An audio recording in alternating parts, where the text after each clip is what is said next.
Hello there, ladies, gentlemen, and unicorns. Welcome to another stream, and it's so great that so many of you could make it. Wonderful.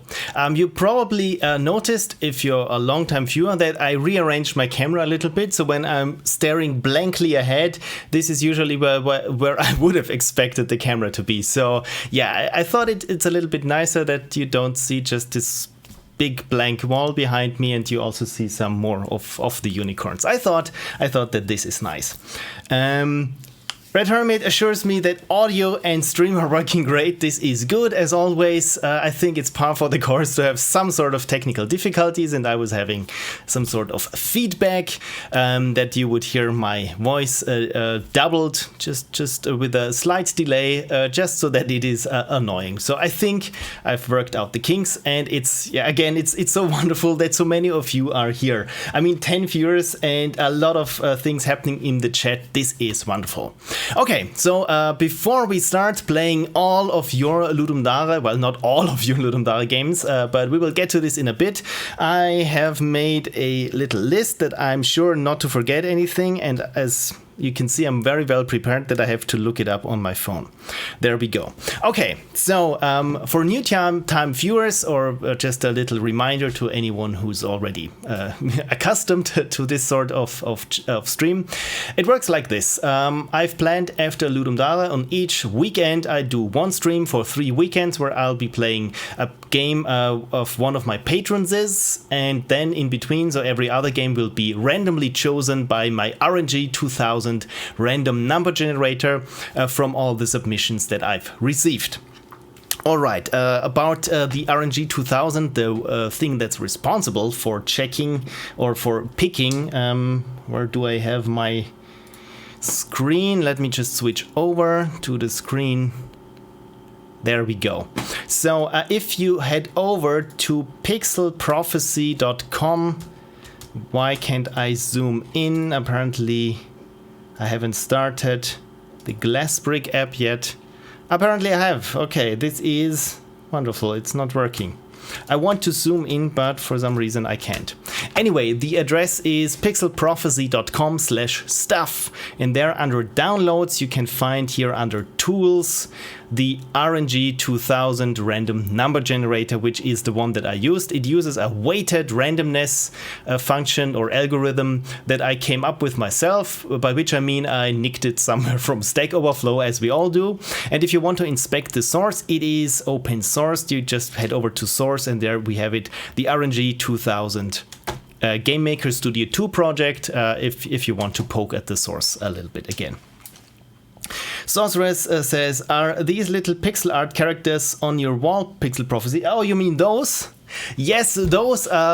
This is some fan art that I received. Those were made by Roar, a long-time Pixel Prophecy viewer, and I just thought that I put them a little bit more prominently. Usually I had them on my whiteboard behind me, but you couldn't really see them, and I just wanted to really, yeah, it's amazing.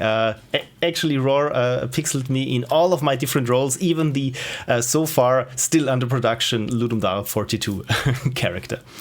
Wonderful. Okay, so this is it for the RNG 2000. This is also just to show you, it looks like this. It wants a CSV file, and yeah, now it's complaining that there is no CSV file loaded. Again, I will try to get this Glassbrick thing going again. For those of you who probably don't know, Glassbrick is this one little tool that I have that I can zoom into my desktop on Windows, something that you could do with Control and mouse wheel on Mac. Windows, you really can't do this, so I spent some bucks on something that's called Glassbrick, and it's sometimes working, sometimes it's not working. So this is not Glassbrick that's doing the zoom in. It's not working today. Of course it's not. So I hope I don't need to zoom in any much further. Okay, this is it for the RNG 2000. The next thing is, I said there will be a stream on each Sunday. Next weekend, it will probably be a couple of hours earlier because of things, which is a good idea, or at least a good... it's not an idea per se, is it? It's a good, let's say, a good opportunity for viewers who are in a different time zone, especially if you're more to the east of Austria, where it's probably usually the stream starts at like 3 a.m. in the morning when I start at 9 p.m. Local time here. So I think next weekend I will be doing the stream a couple of hours earlier, just so you know, for those to give others also a chance to be live.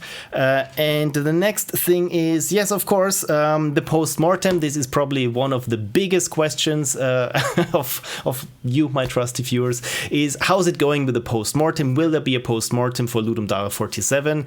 And the answer to all of these questions is yes. Yes, I'm still working on the post-mortem to Ludum Dare 46. I'm halfway through the edit, so this one will come out still this year, I hope. Ludum Dare 42, the big film noir post-mortem, is still in production. Currently it's more or less dormant because of all the other productions that I'm having, but of course certainly it's not given up. It's still being worked on, just at a glacial pace currently.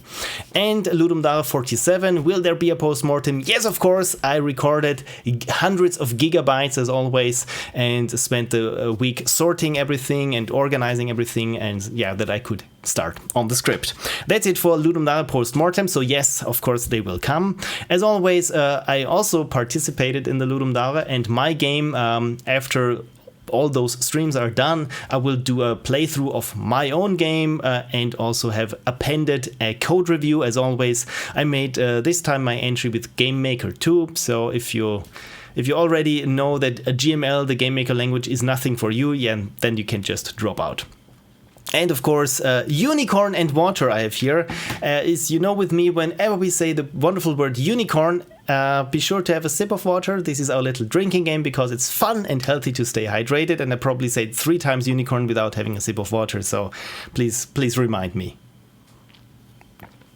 because I'm very prone to getting dehydrated. Okay, next up is, yes, Twitch emote. Isn't this wonderful? I made a little emote because I have, now I have 10 subscribers. Wow, okay, I completely missed this. Thank you so much, RedHermit, for gifting to Lady Mistleaf a subscription. This is wonderful.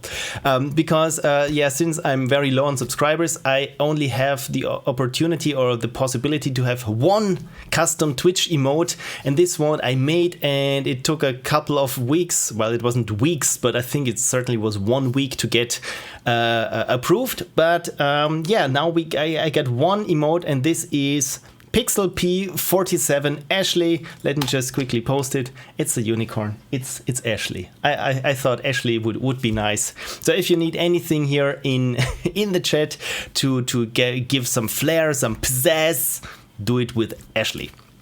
Okay, that's it, I think, for all the bookkeeping. Gelg Avish already is using it. Wonderful. Ashley, with your custom red and blue color shading. Of course, otherwise I could have used any kind of unicorn, but I really made sure to have it this red and blue and green cyan color scheme that's going on here. So yeah, wonderful. Thank you so much that you already are trying it out. It's great. Cool. Okay, so how did this thing go now in terms of submissions? I've received, let me just find, where is my, of course, I closed the window, where's my Google Chrome window? There it is, recent, reopen, close tab. No, this was the wrong one, never mind. So, yeah, I received, I think, 40, no, even more than 40, 53 people submitted their games. Also, of course, my wonderful patrons. Thank you so much. And again, their games are guaranteed to be played. Currently, I can still manage to play all my patrons' games. And like I said, every other game will be randomly chosen. So, yeah, just to show you, those are all the entries that I received. And let's first start off with a random game. So let's have the RNG 2000 pick one. And for my RNG 2000, I need a CSV file with the patrons taken out. And this is what's going to happen here. Now, spreadsheet scripting in the browser. This is the future, ladies, gentlemen, and unicorns. Well, it's not so much the future. I've been doing this for, I think, the past couple of 3 or 4 streams so far. So there we go. Download as CSV file. And where do we want to save it? I rename it to TXT. and overwrite the testing file that I've had. So just that we can inspect it more easily. So those are all the entries. Now let's have the RNG 2000, use this CSV file and full screen. Does this work? It works. Have the RNG 2000 pick the next first winner of some sort of me playing their game. And it's Echo Anomaly by, yeah, we will have a look at this in a bit. And it says CSV line number 9. This is important for me because now I can take it out here of the CSV, save. Yeah, that it doesn't come up twice or skews the algorithm in some sort. Okay, there we go. I pasted also here in the chat. I made myself a little checklist that I'm sure not to forget anything. Right, then I need, of course, to mark it here in my Google Doc file. Where do we have? There it is. And fills menu, row to sheet, that we can have a closer, where's the camera? There it is, that we can have a closer look at it. So Echo Anomaly by I Am Fonics, Programming and Art, and my teammate was Chipper for music and sound effects. Wonderfully fitting name. So how to pronounce your name? Pronounced just like phonics. Chipper is pronounced like the normal word chipper. Yeah, thank you. This works for me. I'm very grateful if I can spot the pronunciation of a nickname or of a screen name or anything of a handle right away. So yeah, the link we already know. And about the game, the menu audio can be a bit loud. Other than that, everything is on the Ludum Dare page. Wonderful. Anything else? I've been watching your videos since Ludum Dare 36 postmortem. Oh my god, it's 11 Ludum Dares ago. You're one of the main reasons I got into game development, and I just want to thank you for making your videos. Thank you so much for watching. After trying and giving up on day one to make a game for Ludum Dare 2 years ago, I finally decided this year to take the plunge and I made and submitted a game to the Game Maker's Toolkit 2020 Game Jam. This gave me the confidence to finally participate in my first Ludum Dare, and it has been one of my favorite experiences ever. This is great, so I would assume you already love theme voting. Thank you for inspiring. Yeah, again, thank you so much for telling me this. This is great. This really warms my heart, as we say. Okay, so without further ado, let me find my, where do we have it? There it is, my Firefox window. Paste and have a look at Echo Anomaly, a game by Chipper1101 and Fonics. Your tribe has sent you on an investigation to a colony base of operations that suddenly went inactive. Venture into the base to see what lies inside. Interesting. Echo Anomaly is a puzzle platformer set on Titan, created for the Ludum Dare 47 Jam with the theme stuck in a loop. The game can be run in HTML in browser, but due to some audio issues and a few other bugs, I would recommend downloading and running the Windows executable to get the full experience. I'm assuming you made a Unity version. We all know that Unity can be a little bit glitchy when it comes to the HTML5 export. The game is shorter than I would have liked it to be, but that's just how Game Jam goes. Yeah, we all know. There are things I would have liked to add and things I didn't finish, but all in all, I'm super proud of it as my first ever Ludum Dare entry. Congratulations from my side. All programming and art was done by me. All of the awesome music and sound effects were done by Chipper. Links to his stuff, so Chipper at Bandcamp and SoundCloud, and how to play. Okay, this is interesting. This is something that I should pay attention to. Whenever you interact with an affected object, after a certain period of time, a beeping audio indicator will let you know how close the timer is to finishing. That object will become stuck, looping back and forth. I have no idea what this means without seeing any kind of screenshot, but I probably will forget about any of this important stuff as always and then complain that I don't understand the game. So just that I get it out of my system and that you can complain in the chat that I should probably have paid more attention to the instructions. It is no longer affected by physics, but will affect other objects, including yourself. There are 3 puzzles. The last one was a bit rushed and is not super well thought out, but is solvable. Have fun playing. Okay then, let's try to have fun playing the game. If I can find it there, Echo Anomaly, 30 megabytes. This is fine. I've had worse. I've really had worse. So there we go. Or maybe I should keep it in its folder. Yes. Oh, I realize. Sorry, one thing. There we go. Underneath me should now be the name of the game that we're currently playing. So, yeah, just that I make sure with Ludum Dare that I always that you always know which game that I'm playing, that it's currently also displayed there on the screen. So, Echo Anomaly, just let me quickly check the chat if there anyone has mentioned me, because now with the camera being here and the chat there, it's just in the corner of my eye that probably in my blind spot that I don't see anything pop up. You know what? I will pull the chat over right underneath the camera. There we go. Frank says, wonderful, now this works. Did they provide a Twitter name? No, they did not. Otherwise, it would have shown up and I would be able to post or let them know on Twitter. At least there is. Let me quickly check. Anything else? Mention you on Twitter. No, this field is empty. So, yeah, sorry that I can't shout out to you live at Twitter that I'll be playing your game right now. Oh, look at this. It already has a little icon. I always like it, those little polishing touches, if you have an icon there. Okay, so let's see Echo Anomaly. Oh, and it's got sound. This is nice. Let's make this full screen. Can you see this? Probably my mouse pointer is a bit distracting. Why is it saying Ludum Dare 46?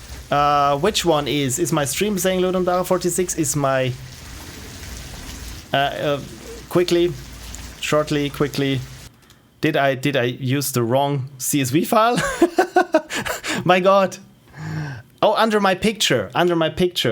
Yeah, I made this thing, this template probably for the last Ludum Dare and was a bit rushed. Okay, so at least I'm playing, okay, good, Ludum Dare 47. For a moment I was just a little bit afraid or worried that I was using the CSV file or pretty much all of the entries from Ludum Dare 46. So apologies. Yeah, next time I will fix the the little label tag that says Ludum Dare 46. Of course, it's Ludum Dare 47.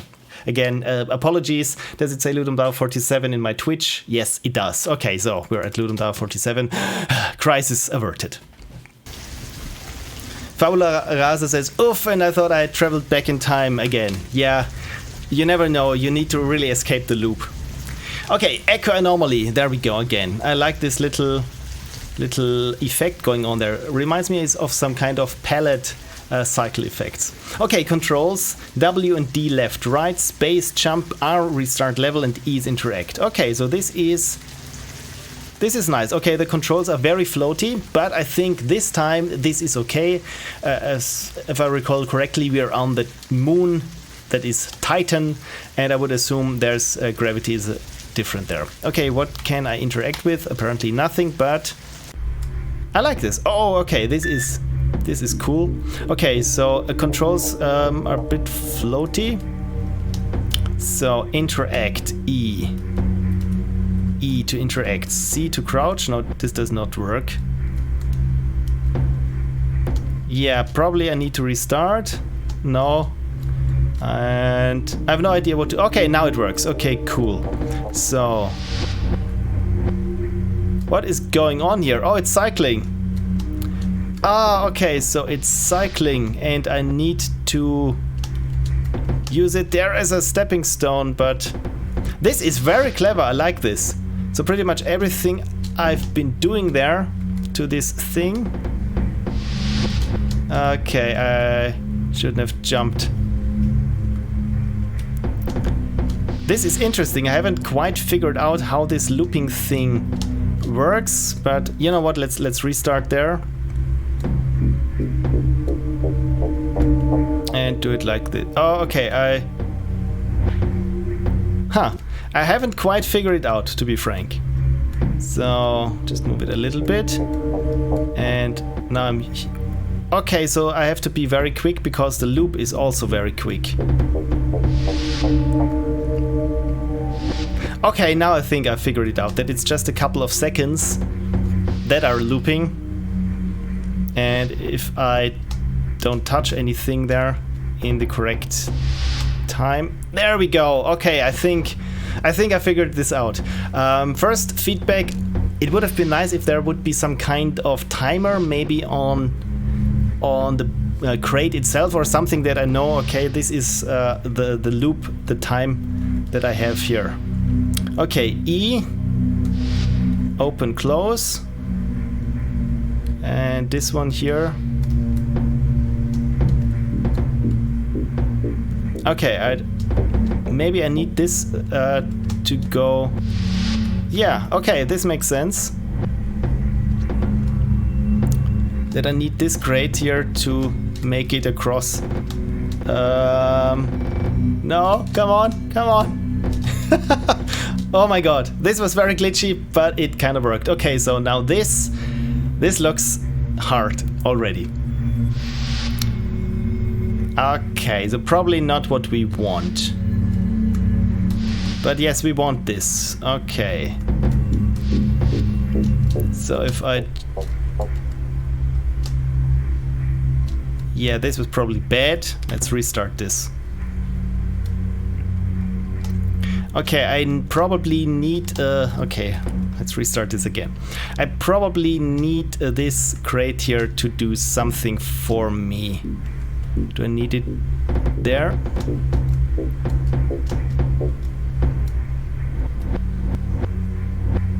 I like it also that the sound effects are played backwards. This is very cool. But yeah, I should do this again. Really, I really dig the concept. I get strong. Let's do this again. I get very. There's the camera. I get very strong vibes of Portal or something along those lines.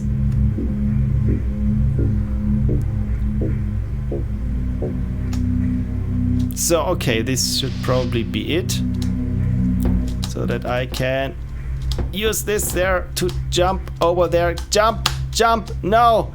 Okay, let's do this all again. I'm not quite sure if I'm even there doing the right thing right now.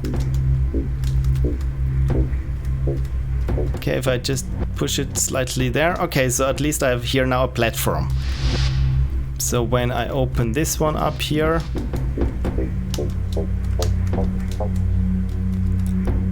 you know what? I probably need to push this down that I can use it as a downwards moving platform. I think this is what I need to do. I hope.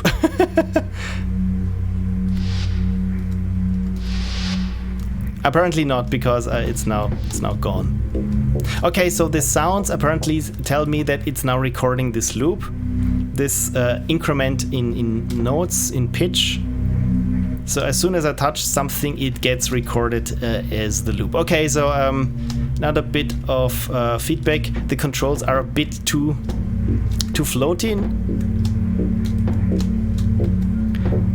So yeah, this was probably wrong. Okay, so the thing is I need to touch this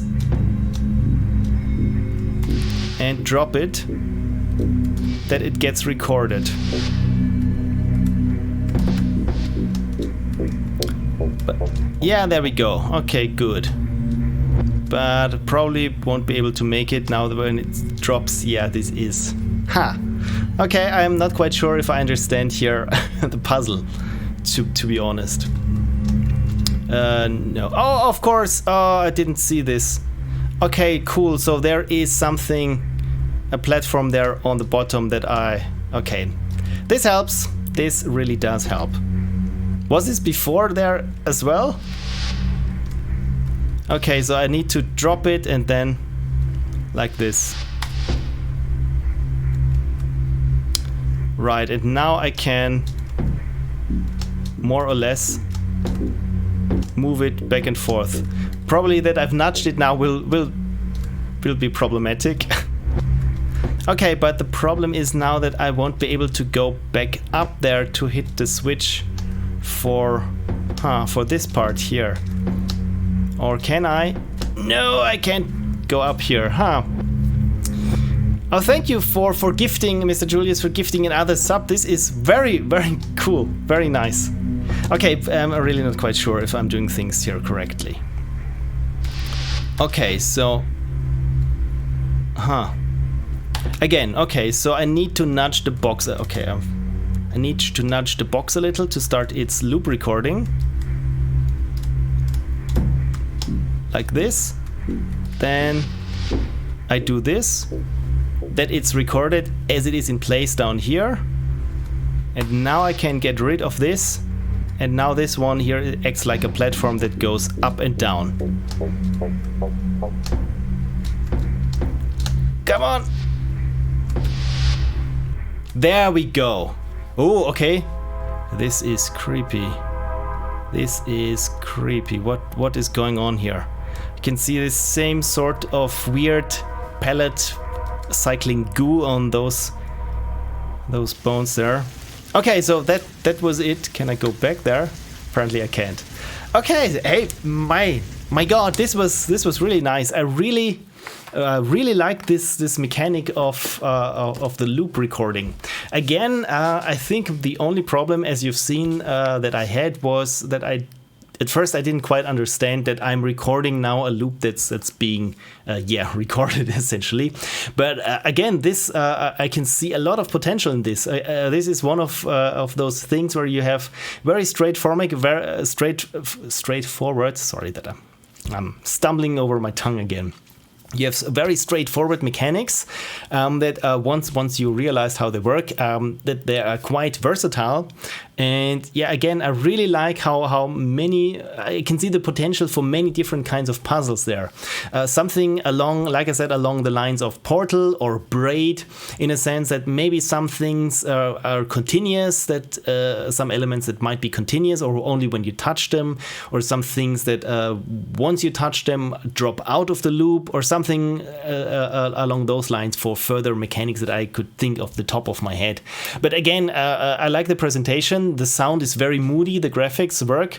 Again, only has slight problems there with the controls, that it felt like sometimes that I was stuck, or that the crates were tumbling over a little bit too easily. But apart from that, I give you 2 thumbs up. This was very nice. Cool game. Thank you so much for submitting. Okay, so this was Echo Anomaly.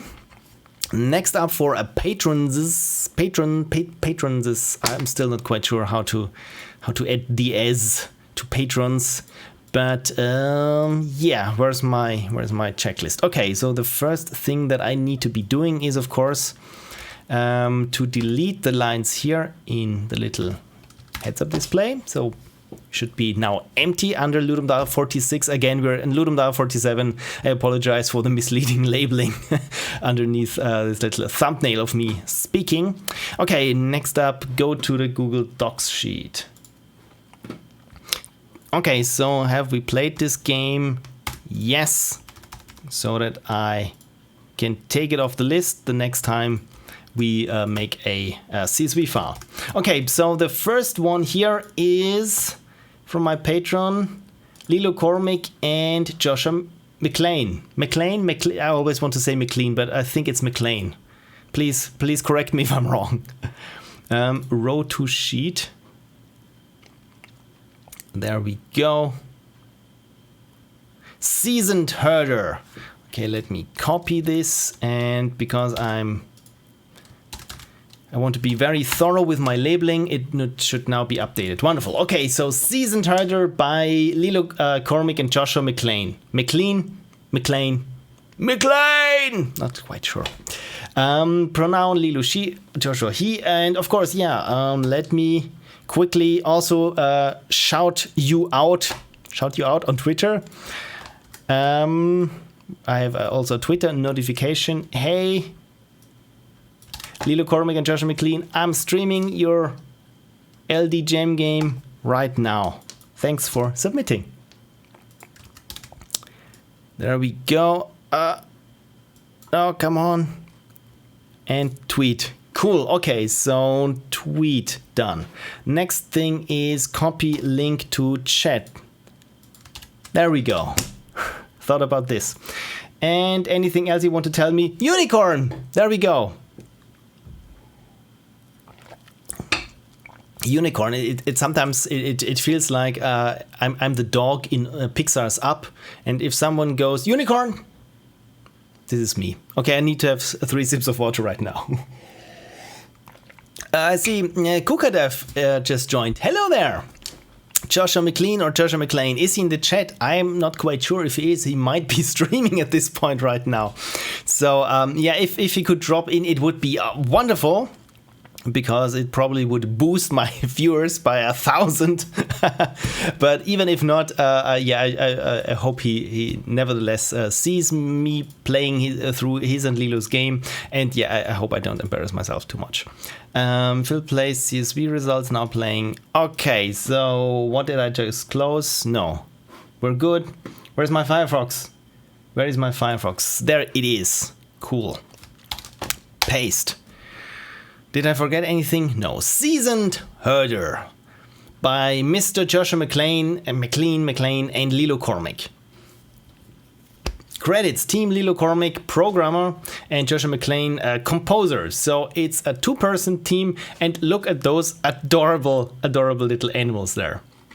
And free assets from Kenny.nl and the font Touch of Nature by Ben McGeehee. This is a nice font, really, I have to say. It reminds me of, looks a little bit like the Berlin font, if anyone knows this, Berlin Bold. But look at this. I'm not quite sure if you can see this. It got little fish bubbles there in the S and the H. This is wonderful. Okay, tools used: Unity 2021 7F1 and FL Studio. How to play Move through the seasons to herd animals for a higher score. Obstacles will affect your speed. Controls WASD or ZQSD. This is very nice. Or even gamepad controls. So it's just movement controls. I think I will manage. But this is what I always say, right? Where's the down? Okay, so I thought I just clicked the download link. But now I have. Download speeds are quite okay. I was assuming that my wife might be watching Netflix. But yeah, it's good that gem games usually have a quite low footprint in terms of file size. Lilo Cormick, just in time, wonderful. I'm about to play Seasoned Herder.exe. There we go.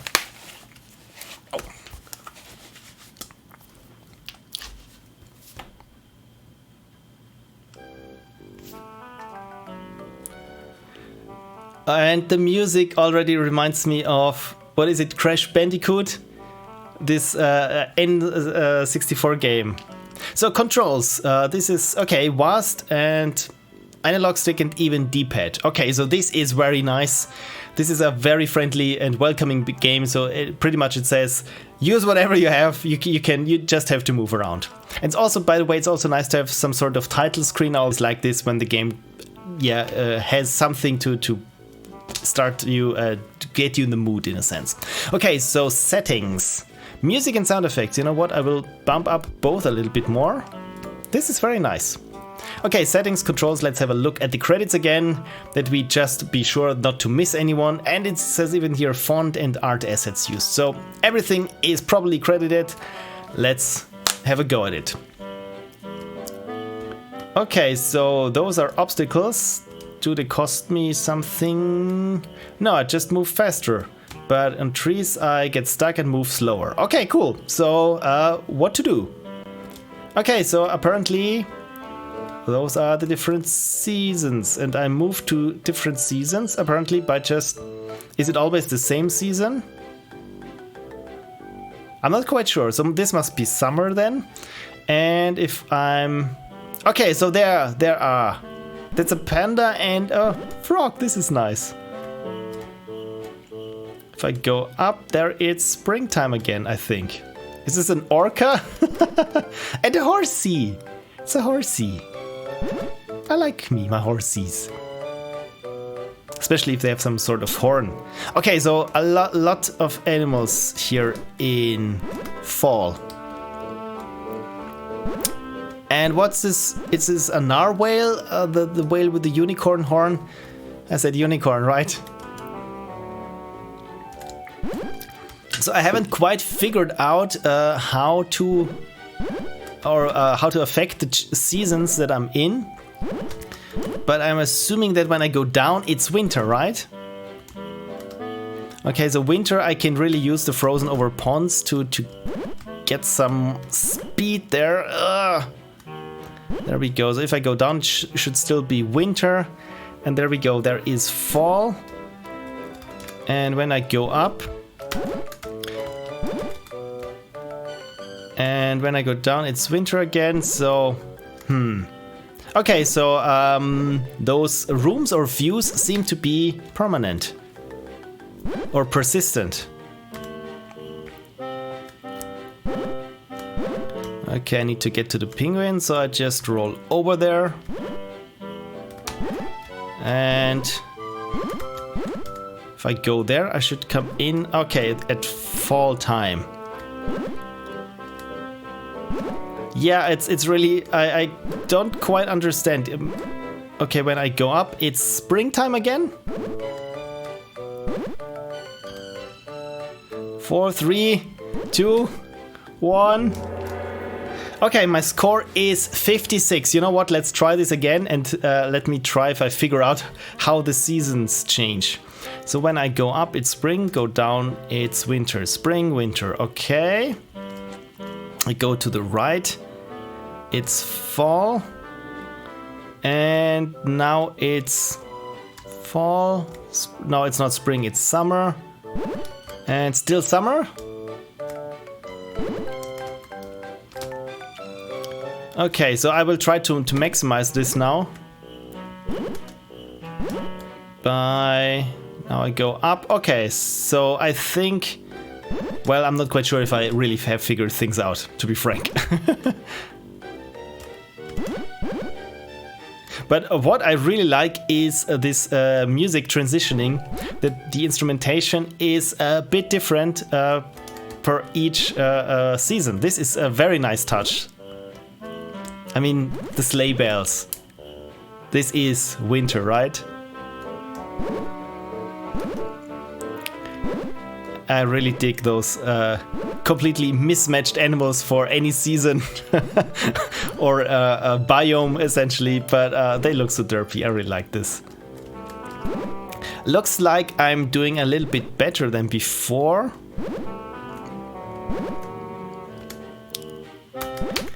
I think I like the winter best because there I can really make the most of using the obstacles there to my advantage. Again, I think the frozen over pond is my favorite so far. It feels just that I'm a little bit too slow walking. But maybe if this were a Ubisoft game, you could upgrade your bag or something that you move at a pace. So when you're like 20 hours in, the game feels like this was how it was meant to be played at the start, and everything before that was trying, to make things harder on you that you keep grinding. But not this game. I just was talking about the classic Ubisoft formula games. Look at this! Already passed my high score. Can I go past 64? Probably. Probably. Not quite sure why I said 64, but I think it's N64, C64. There we go. Can I go to 70? Probably not. No. Well, 67. I think this should be my best. This was nice. Should I retry? Again, I'm not quite sure if I've really figured out how the change of the season works, apart from which part of the screen I exit out of. But as you can see with the winter, at least there I figured it out when I exit to the bottom of the screen that I'm in winter again. And this is where I could use this roll over effect to my advantage. The other thing that I haven't quite figured out, is there any rhyme or reason to where which animals spawn, or is it just random and I just have to run around and try to just be lucky essentially and to get to a screen where the most animals are.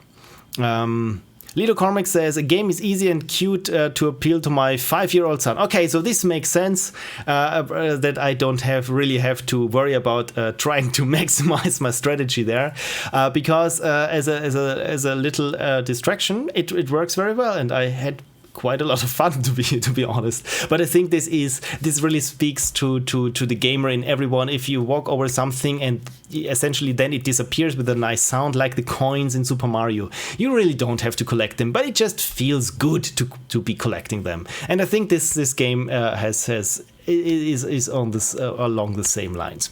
The only thing that I probably will change that I would maybe add is, again, I like this like I said, the pawns. Really like the pawns that I can just skid over them and to be a little bit faster on one end. And the other seasons only have obstacles that slow you down, sometimes pretty substantially. So maybe something along those lines, but then again, it would probably dilute from the very a pure concept in a sense. And yeah, I'm not quite sure if I managed to break the cycle. Well, come to think of it, I really broke the cycle of seasons there. It's like in what was the movie? Monty Python's Quest for the Holy Grail, where it says, I haven't seen this film in quite a long time, but spring followed winter. Summer followed spring. Then it went right back to winter again and skipped spring for the next year all over again. And then we are at fall or something along those lines. So I think this game is, in a sense, harking back to the good old Monty Python films. There we go. I've managed to find a connection there where there is probably none. Maybe I should get more into what's the word? Not suspicion. Conspiracy theories, just trying to find connections where there are absolutely none. Monty Python Fabula Raza continues. Yeah, so again, thank you for submitting your game. I really dig the music and the presentation is very nice, and overall it was a very nice experience. 2 thumbs up, and thank you so much for submitting. And the nice touch with the music changing or adapting to the seasons. This is very nice. I like those little touches very much. Cool. This was Seasoned Herder. So, where's my to-do list? Anything happening in the chat? I'm not convinced. Again, I've completely... You know what? I probably shouldn't comment on just one line that I read in the chat where I completely don't know anything about the context. And then just give... Yeah, I'm not convinced. I'm not convinced either, but there we go. Apples are better than oranges. But hey, it's what you said. Right, to-do list. RNG 2000. Cool, okay. There we go. The RNG 2000, and in the CSV file, I think we've taken out, yes, we took out Echo Anomaly. Cool, so let's, with the words of Wolfenstein 3D, get psyched!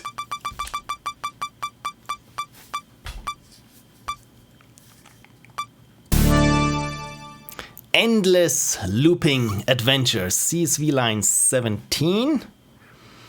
Before doing anything, reload it. Yes, this is good. 17, Endless Looping, there we go. Paste it into the chat. There we go. Wonderful. Delete in CSV, paste in chat. LD page, no. First, Google Doc. There we are. Copy and find. There we go. And even got a Twitter handle here. So let's make sure that I'm not forgetting anything. Road to sheet. Yes, this is the right one. Is 000 in your RNG 2000? I have no idea what 000 is. Is this a game that you submitted? Because then it should show up. Unless you've submitted it just now, then we'll probably have to download the newest CSV file then. But apparently it does not show up here. But oh, look at this. It's making the new entry. And we got Jesse Pasoci. Again, apologies for mispronouncing your name. Just to let you know that I'm playing your game right now. Not this. Where is my Twitter notification? There we go. I'm streaming your game right now on Twitch. There we go.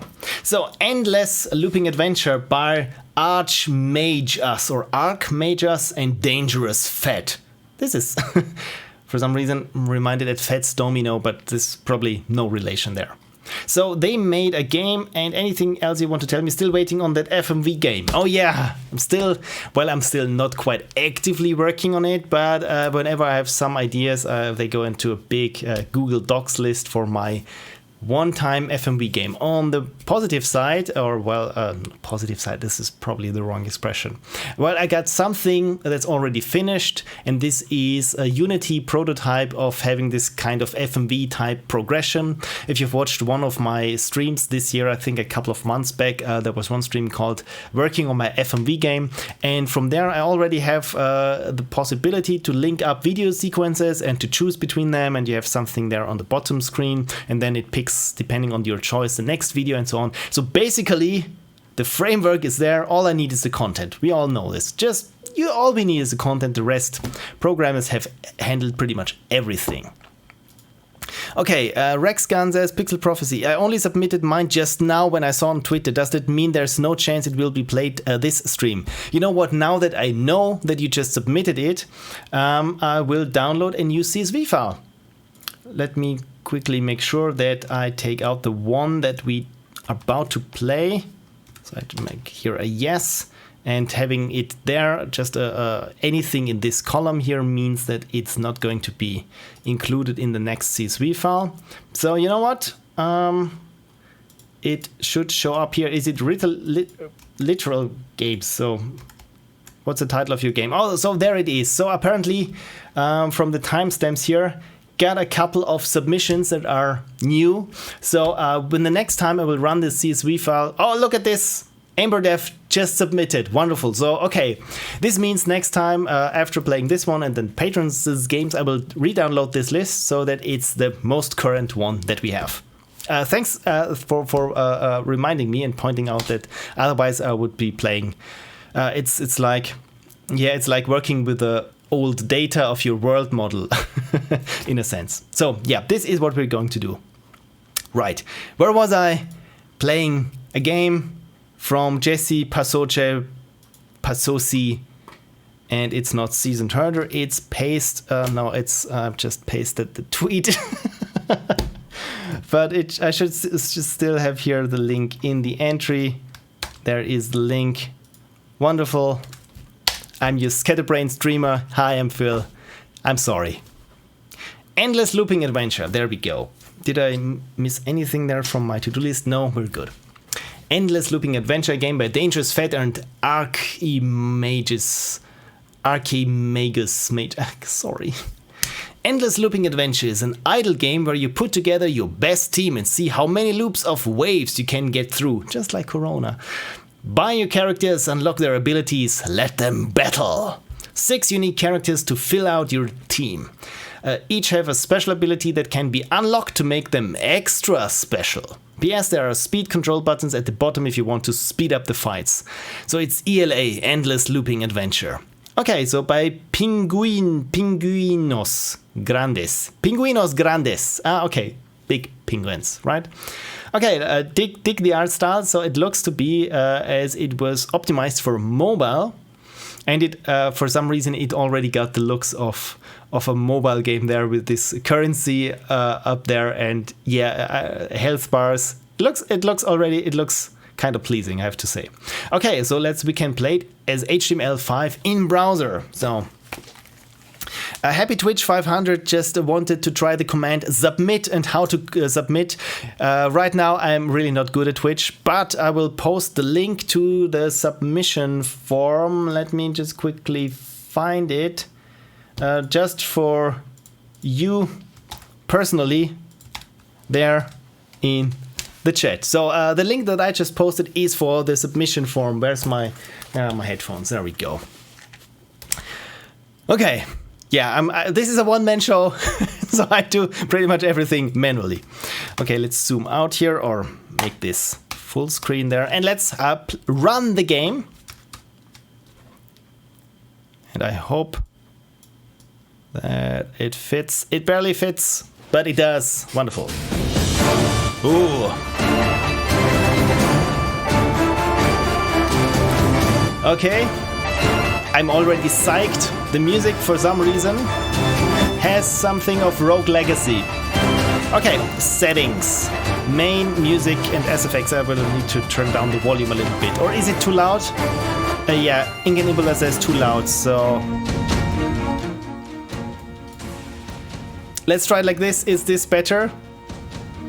apparently someone's having maxed out the volume there. This is a quick suggestion. Is I usually have my main mix at 0.6. So it's yeah, just I think 1/4 from the maximum amplitude that you can have, and everything else is also at 0.6, so that I'm sure not to go over at any point in the mix. Okay, much better, wonderful. Well, it's easily doable if someone wanted to. Okay, so credits. Just make sure that we got this Strength of the Titans by Kevin Mclean. As always. Good old Kevin. I think everyone at least used one of Kevin's tracks at least once there, because it's such a great resource. And game design by David Castile and Jesse Pascoe or Pascoe. Again, sorry in the pronunciation. You know what? I pronounce it differently each time, so you can pick the one that you enjoy most. Okay, to adventure. So let's hire an archer. Can I afford an archer? I'm not quite sure. Double damage. I'm not quite sure if I have here anything. Oh, of course, this must be here the money that I have. So hire cleric. Can I hire anyone else? Apparently not. Can I drag them to my roster? There, I can send them to my roster. And apparently this was all the money that I already had, and I spent it on an archer. Well, let's see. Let's see how this goes. Adventure! And play. And there's a boar. And what does happen now? Can I click the archer? No. Yes, no, apparently I'm doing something wrong there. Can I speed things up? Does anything happen? Do something! Pause, play. Let's return to the shop. Abort run and return to the shop.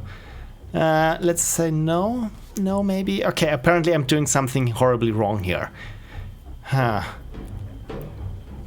I really like the art, by the way. Again, it really speaks to me. A fantasy RPG adventure. But yeah, again, I'm not quite sure.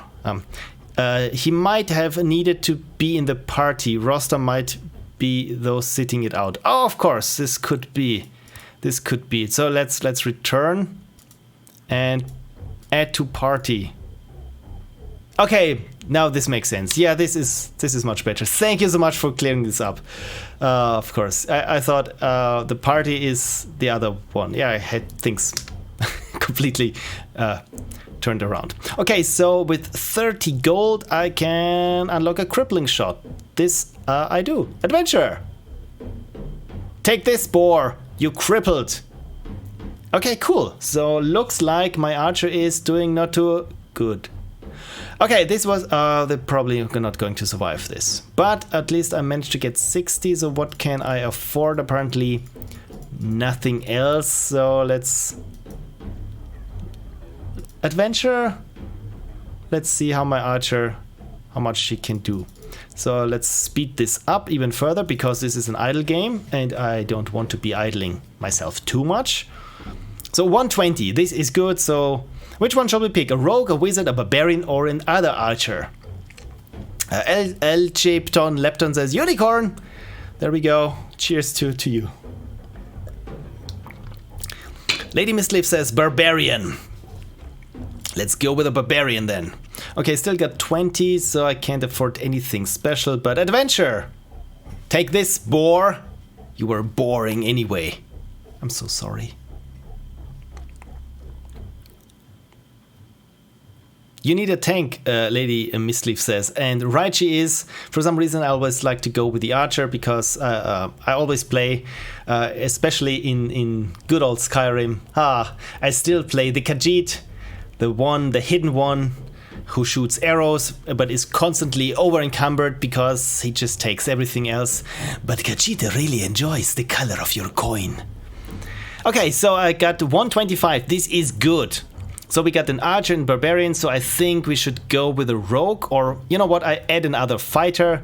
Oh, 500. This is expensive.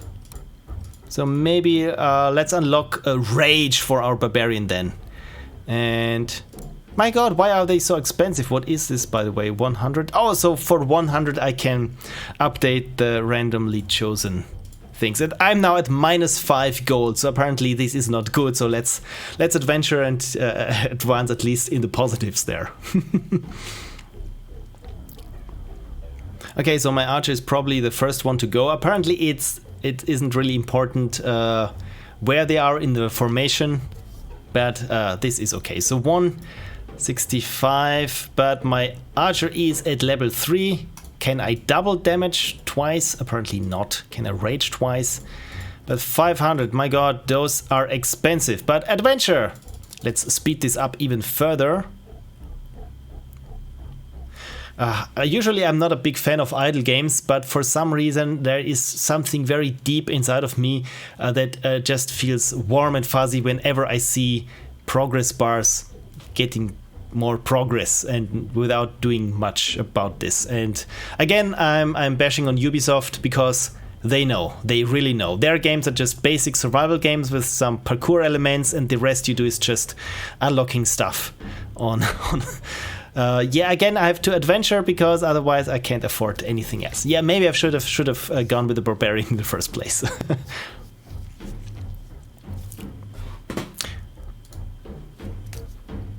Just need to check here on Twitch the health of my stream, and look at this, my bitrate is in the greens, which apparently is good.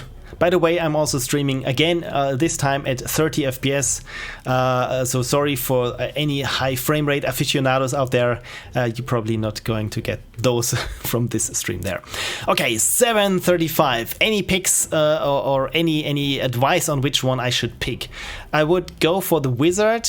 Maybe they could heal our party members. And Happy Twitch says Q and then says oops. Yeah, I'm really sorry I don't have any commands implemented at this point. Mr. Liv votes cleric, so this would be the wizard, if I'm not mistaken. Emberdev says wizard, so you know what, let's go with the wizard. And magic missile, can I unlock the missile? So yeah, it's higher and already has a magic missile, so this is good. No, not abort. So let's see how much money they will make me in this run. Okay, so the archer is apparently the first to go, and my god, the wizard is okay. The wizard is not really taking a lot of damage. I just thought, look at this, the wizard for for a change is taking quite a lot of hits, but he didn't. He took one. He took one. Okay, but 500. Look at this. We can afford it. We can't afford anyone else. So apparently the prices go up. Now look at that. So yeah, it's an idle game. So let's adventure. I just muted the game. Does the archer do anything special? Especially against the skeletons? Maybe not so much. So maybe we should need another barbarian then, or should we invest in a rogue? The wizard is so edgy. Yeah, the wizard is also so dead. So dead. Okay, 9. Oh, seriously, just 5. Well. At least they don't die and I don't have to replace them. In this case, it would remind me a bit of Darkest Dungeon. Darkest Dungeon, by the way, is one of those games that I have not only rage quit, but rage uninstalled. Because this game, I played it for, I think, over 100 hours on Steam. And at a certain point, I was finally in the Darkest Dungeon. I think I've leveled my party for 80 hours and I had really the best of the best. So second cleric, there we go. So I didn't have a cleric, I just had a wizard. So yeah, let's hire the cleric, and with already unlocked, this is good. So adventure then. And finally had my Darkest Dungeon party in said Darkest Dungeon. They were the best of the best, right? And they just got pummeled and it was really not good. And I lost, like I said, around 80 hours of progress. And then I wanted to flee the Darkest Dungeon, and what the game didn't communicate to me well enough, at least, I'm not quite sure if it probably has, but when you flee the Darkest Dungeon, at least one of your party members will die. So in the end, I completely wiped my party of 80 hours. And the thing is, it's not something where you know in a roguelike, yeah, this was not a good run, or I know I made mistakes, but I tried anyway. No, those were the best of the best, and I really don't know how I could have done any better, and the game just destroyed my party, and I was so frustrated by it that I thank you for this completely unfitting point where to insert a laugh track phone. Anyway, yeah, the game destroyed my progress, and I thought at this point, yep, not having fun anymore. Okay, so we got 1,300, and I would assume, yeah, it's now very expensive to hire anyone else. So, but can we pick anyone else? Okay, so everyone costs 3,000 when we start up, even the level 1 characters. So, but look at this, the cleric can at least heal. So let's adventure.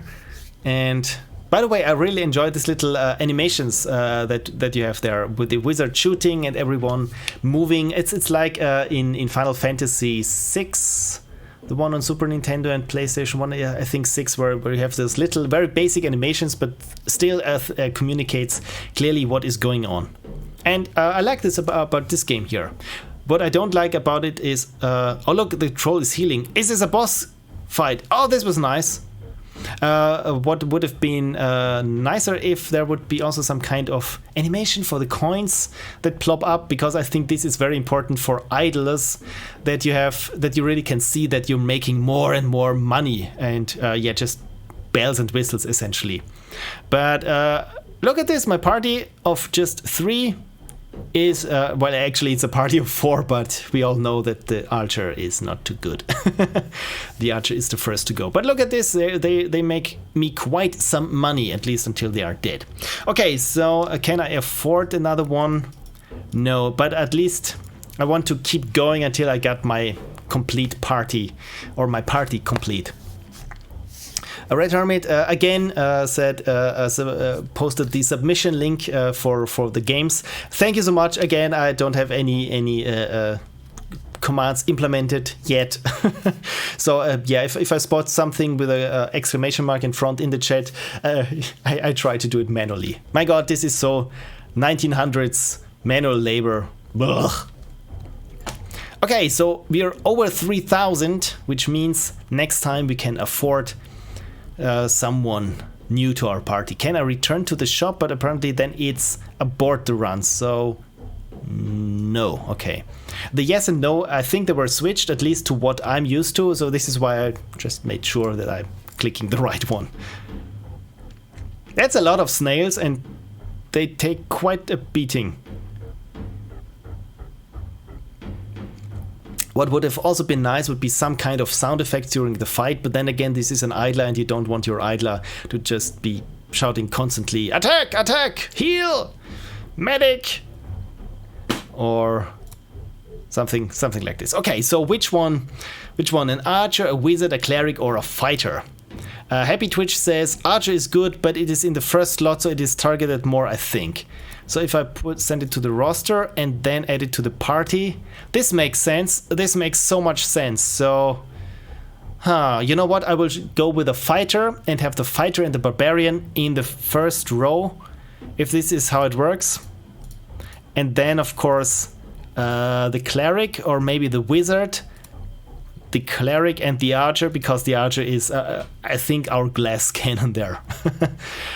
So yeah, this might be something that I've completely overlooked. So adventure, and let's see how long my archer survives this time. And yep, this was totally it. I was bashing on the game before, where I said it doesn't really have some kind of concept of formation, but apparently it really does. And look at this. I think I'm doing not too bad. But then again, it's an idler, so I don't do anything myself. I have the team do all the work. Because, yeah, the graphics are very, very nice and very pleasing and very fitting. Maybe the font is something that I'm not too fond of. I'm so sorry. And yeah, I really like those effects, the status effects that we have here going on with the healing and the little bolts that are being fired there from the wizard. This is very, very nice, but maybe some sound effects. Archer died anyways. Yeah. Yeah, what else can we do? Can we unlock anything there? Yeah, we can unlock the taunt. Maybe we should have done this before. I don't quite understand how this works because, okay, so everyone costs now 3,000. But yeah, I think I have a quite good party right now, so I don't have an incentive really to mix it up. So I can really see the appeal of the game here. Since it's a clicker game, there's not too much that you can do, but yeah, the appeal is more or less watching everything happen as effectively as possible. And I think there is not much more to this game after I've essentially maxed out my party. So maybe it would have been nice if, since every of my party members there has a special ability and keeps on leveling, maybe I would have some sort of additional mechanics that I can unlock different special abilities for them, or that each time the special ability is stronger than before, something along this, because right away it looks like they're doing quite well, and the cleric is healing them all. So I think this was the furthest my team got so far. Okay, the archers is gone again. So, yeah. And this troll really pummels my team. Okay, so 3,485. Since it's a clicker, it could go on indefinitely. But I think I've seen everything again. It looks very nice, and I can literally see this on my phone. Well, not literally, but if I'm looking at this right now, I can literally see it on my phone. But yeah, this was nice. Maybe again, I really like the graphics, the visuals, just in terms of presentation, just a little bit more there. And in terms of mechanics, it's yeah, like I said, I really like that they level up and so on, but maybe have those powers there also be able to level up, or that I can switch them out, or maybe exchange them or anything. I think it's just missing 1 or 2 levels of complexity there. But then again, what do I know? I don't usually play a lot of clicker games, but this is just something off the top of my head. But nevertheless, thank you so much. Again, it looks very nice, very appealing. Also with the Kevin MacLeod sounds in the beginning, it's very epic, and I think it works for what it wants to be. So I give you 2 thumbs up, and thank you so much for submitting. Okay, F11, and next up we're going to play another patrons, a game from one of my patrons. Where's my checklist? Okay, so delete the now playing. Fill plays, now playing, there we go. Update what is under my thumbnail there, then go to the Google Docs sheet. There we go. Frank looks carefully to see if he spots his name this time. Maybe I should zoom in a little bit further. Can I do this? There we go. Okay, so we played Lilo McCormick's game, and this was the first one, so let's make this green. And the next one is from RedHermit. Oh, by the way, RedHermit, a big shout out to RedHermit, who has been, like I said, a pillar of this community. For one thing, he's been a patron of mine for years now. Thank you so much. And also, if you are a patron and you know our Pixel Prophecy Discord, currently it's only for patrons, there have been some changes, and all of them thanks to RedHermit, who's really doing a lot of stuff there behind the scenes, making the Discord experience something that's a little more current and in tune with the youths, as they say. So it's not something where you look at it and it's essentially the fax and pager equivalent in terms of Discord experience. Yeah, so just thank you so much, and also for generously gifting out subscriptions. It's very much appreciated. So thank you so much, RedHermit. Okay, so RedHermit. This was the creator, and the game was Cursorial. Is Cursorial? My God, English. So I have it played, and fills menu, row to sheet. Again, I've named these wonderful entries on my menu, and I've been mixing them up for years now. So, how to pronounce your name? Unicor. Cheers. And RedHermit just gifted another sub 1 tier tier sub to Gelgavish. Thank you so much for being, again, generous. As we say in German, you have your generosity trousers on today. It's a German proverb. So, RedHermit, do you want a shout out on Twitter? Because I will definitely do one if you want me to. But if not, yeah, let me know. And the link to the game, yeah, of course, copy and paste into the chat. There we go. About the game, using C on the keyboard allows you to crouch. It's not a needed mechanic in the game, but it's very cute. Okay, so C to cute crouch. Anything else you want to tell me? It's German. Ich möchte mich recht herzlich bedanken, which means I want to say thank you very heartily. This is probably the worst translation of this sentence, but it's just a hearty thank you, essentially. So no need for Twitter, says RedHermit.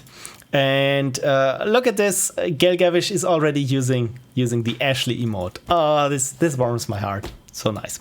Okay, so copy paste Twitter. Let me see. Paste in chat.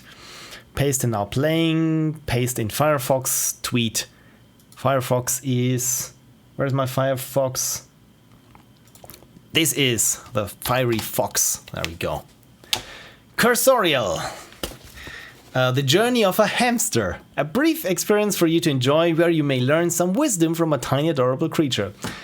My God. This hamster is it's adorable. My God.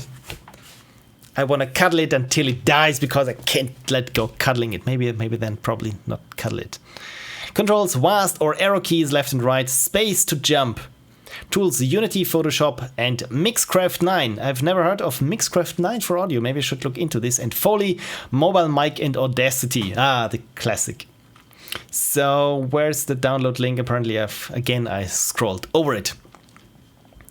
And yeah, let's download it for Windows. It's 26 megs only. Yeah, I think I could handle it. Instant grammar checker. Thank you very much, Ed. So this was Cursorial.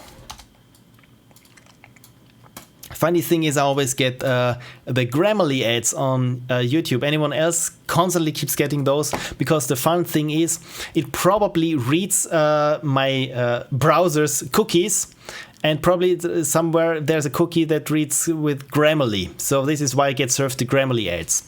The fun thing is, I'm already a Grammarly user and a paid user by that. So essentially, they just wasting advertising money on showing me the ads for something that I already have. So yeah, random ranting. I'm sorry. So there we go, Cursorial. And look at the icon. It's already this cute hamster. And it's a RedHermit production. Is there audio? There is audio. Can you hear the audio? I make it a little louder now. You should be able to hear the sound now.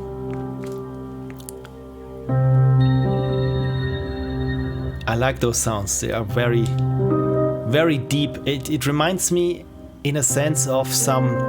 What was this space game? Was it Observation, I think? For some reason, it reminds me of this. But then there's a cute hamster in there. Okay, so let's begin our journey. Hello, meet Phil the hamster. Sometimes Phil enjoys running on his wheel, like many other hamsters. Just like other hamsters, though, there is a reason for this activity. When I jump, it says meh. Okay, now let's hit crouch. Oh my God, this is really cute. Okay, crouching is really cute. So I can... Okay, I can't escape the wheel, so apparently I have to go all into the wheel. And look at this. I like how many points I score up. So this is Phil the hamster in his wheel. This is too close. Reason number 1. Hamsters are cursorial organisms. A cursorial organism is one that is adapted specifically to run. An animal can be considered cursorial, if I'm pronouncing cursorial correctly, if it has the ability to run fast or if it can keep a constant speed for a long distance.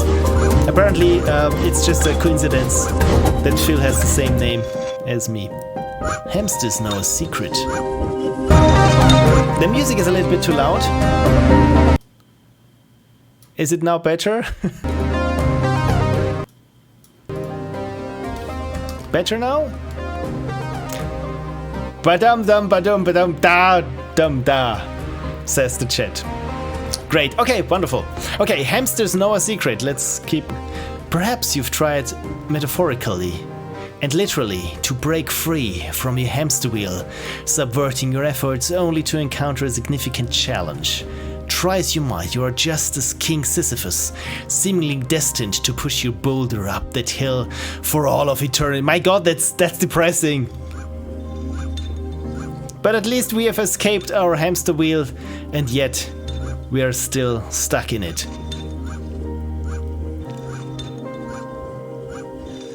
Okay, there are some particles, so I think this is good. And look at this. I wasn't quite sure if we were making progress, but now I can see something there that really, tells of progress. Perhaps you made great progress on your boulder only to encounter another, or the success is short-lived as you plummet into the unknown, into despair, taking your licks on the way down. Oh, this is Pachinko Hamster, right? And it's completely running out the camera. These challenges and events can all be solved by the secret Phil and all other hamsters possess. That's just running. Can I go this way? Oh, Phil runs on his wheel not because he needs to go anywhere. He runs on his wheel because he's a cursorial creature. It is what this was too fast. The hamster wheel and running is a hamster's ikigai, his reason for being. It is the intersection of what hamsters are good at and what they love doing. This is deep. It is only when you look within and you find your own ikigai, the sense of purpose, motivation and well-being, that you can truly be happy. Find your ikigai. Find what you love doing, that you are good at. Or too fast. You will then be like Phil, the happy hamster. Oh, this is so nice. This is really nice. Thank you. Oh, thank you for going on this short journey with me, Phil, the hamster. And thank you for taking the time to play my LD47 creation, RedHermit. This is a huge hamster. Oh, we were just very, very close. And RedHermit disappears behind the giant there he goes again. This is a bit creepy. This is a huge happy hamster, says Lady Misleaf, and I have to agree. Oh, why am I waving back at the hamster? It doesn't know that I'm waving. I'm still waving a little bit. Maybe he notices me. And with a lot of happy. So I'm not quite sure. Is there anything else? Can I click something? Can I click the RedHermit, the hamster, little ears, the little hamster paws? Thanks for waving back at the hamster. I mean, look at this cute hamster. It's just inviting to wave back at it. Phil, the huge happy hamster would like access to your webcam. Oh, I mean, if it's just a huge happy hamster, then of course, if he wants it, he can have access to my webcam. And also, what's that? Oh, the happy hamster wants my credit card information. It's only fair. It's a happy hamster. What's the worst that could happen from a pop-up of a happy hamster? RedHermit says, nope, nothing, Alt F4 or whatever to kill the app. I ran out of time for exit game. Yeah, so lol, let him. Okay, I will keep the hamster up for a bit and talk about my impressions of the game. Again, it's a minimal game, but an experience, so to speak. The only downside that I see is that the text vanishes a bit too fast if you're me and stumbling over the words and try to go fast, but not too fast, and then you really miss the last words of a sentence that really makes sense. That's why it's called a sense tense.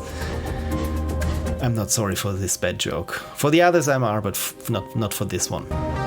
I like the presentation. The music fits very well. It has this grand epic feel of it, and I mean, Phil the hamster. It's a hamster that's incredibly cute, and it has, for some weird coincidence, the same name as me. So of course I have to give this game 2 thumbs up. And I like this yeah, it's an experience with a metaphor, and yeah, the hamster in the wheel. I mean, it really makes you think, aren't we all the hamster in the wheel? But then again, it's something that we enjoy doing, so it's not too bad if you use a rodent as your main power source. At least this is what I have to do, because I'm running a Ryzen Threadripper and it eats a lot of power, so I have to have a lot of hamsters in the wheels. The point is, never drink out of a Tetra pack. I think this was the gist of it, right? RedHermit says, great feedback, appreciate the playthrough and review. It's not so much of a review, it's just my little thoughts on your game. So again, thank you so much for submitting. And by the way, this hamster needs to have its own fan page or plushie or something, because it's just adorable. Look at it. Look at its little eyes, and it's still waving. So with a heavy heart, I have to Alt F4 and kill the hamster. Am I in the right screen and I'm not killing OBS? Yes, I killed the correct app. This was very nice. Thank you so much. All right, and now let's get a very fresh CSV file of anyone who might have submitted in the meantime.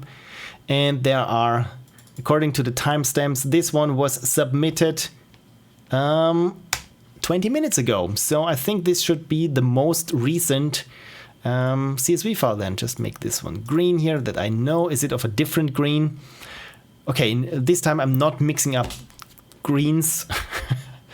I have been before, and yeah, since I'm a perfectionist, it irks me a little bit to see different shades of green mixed there.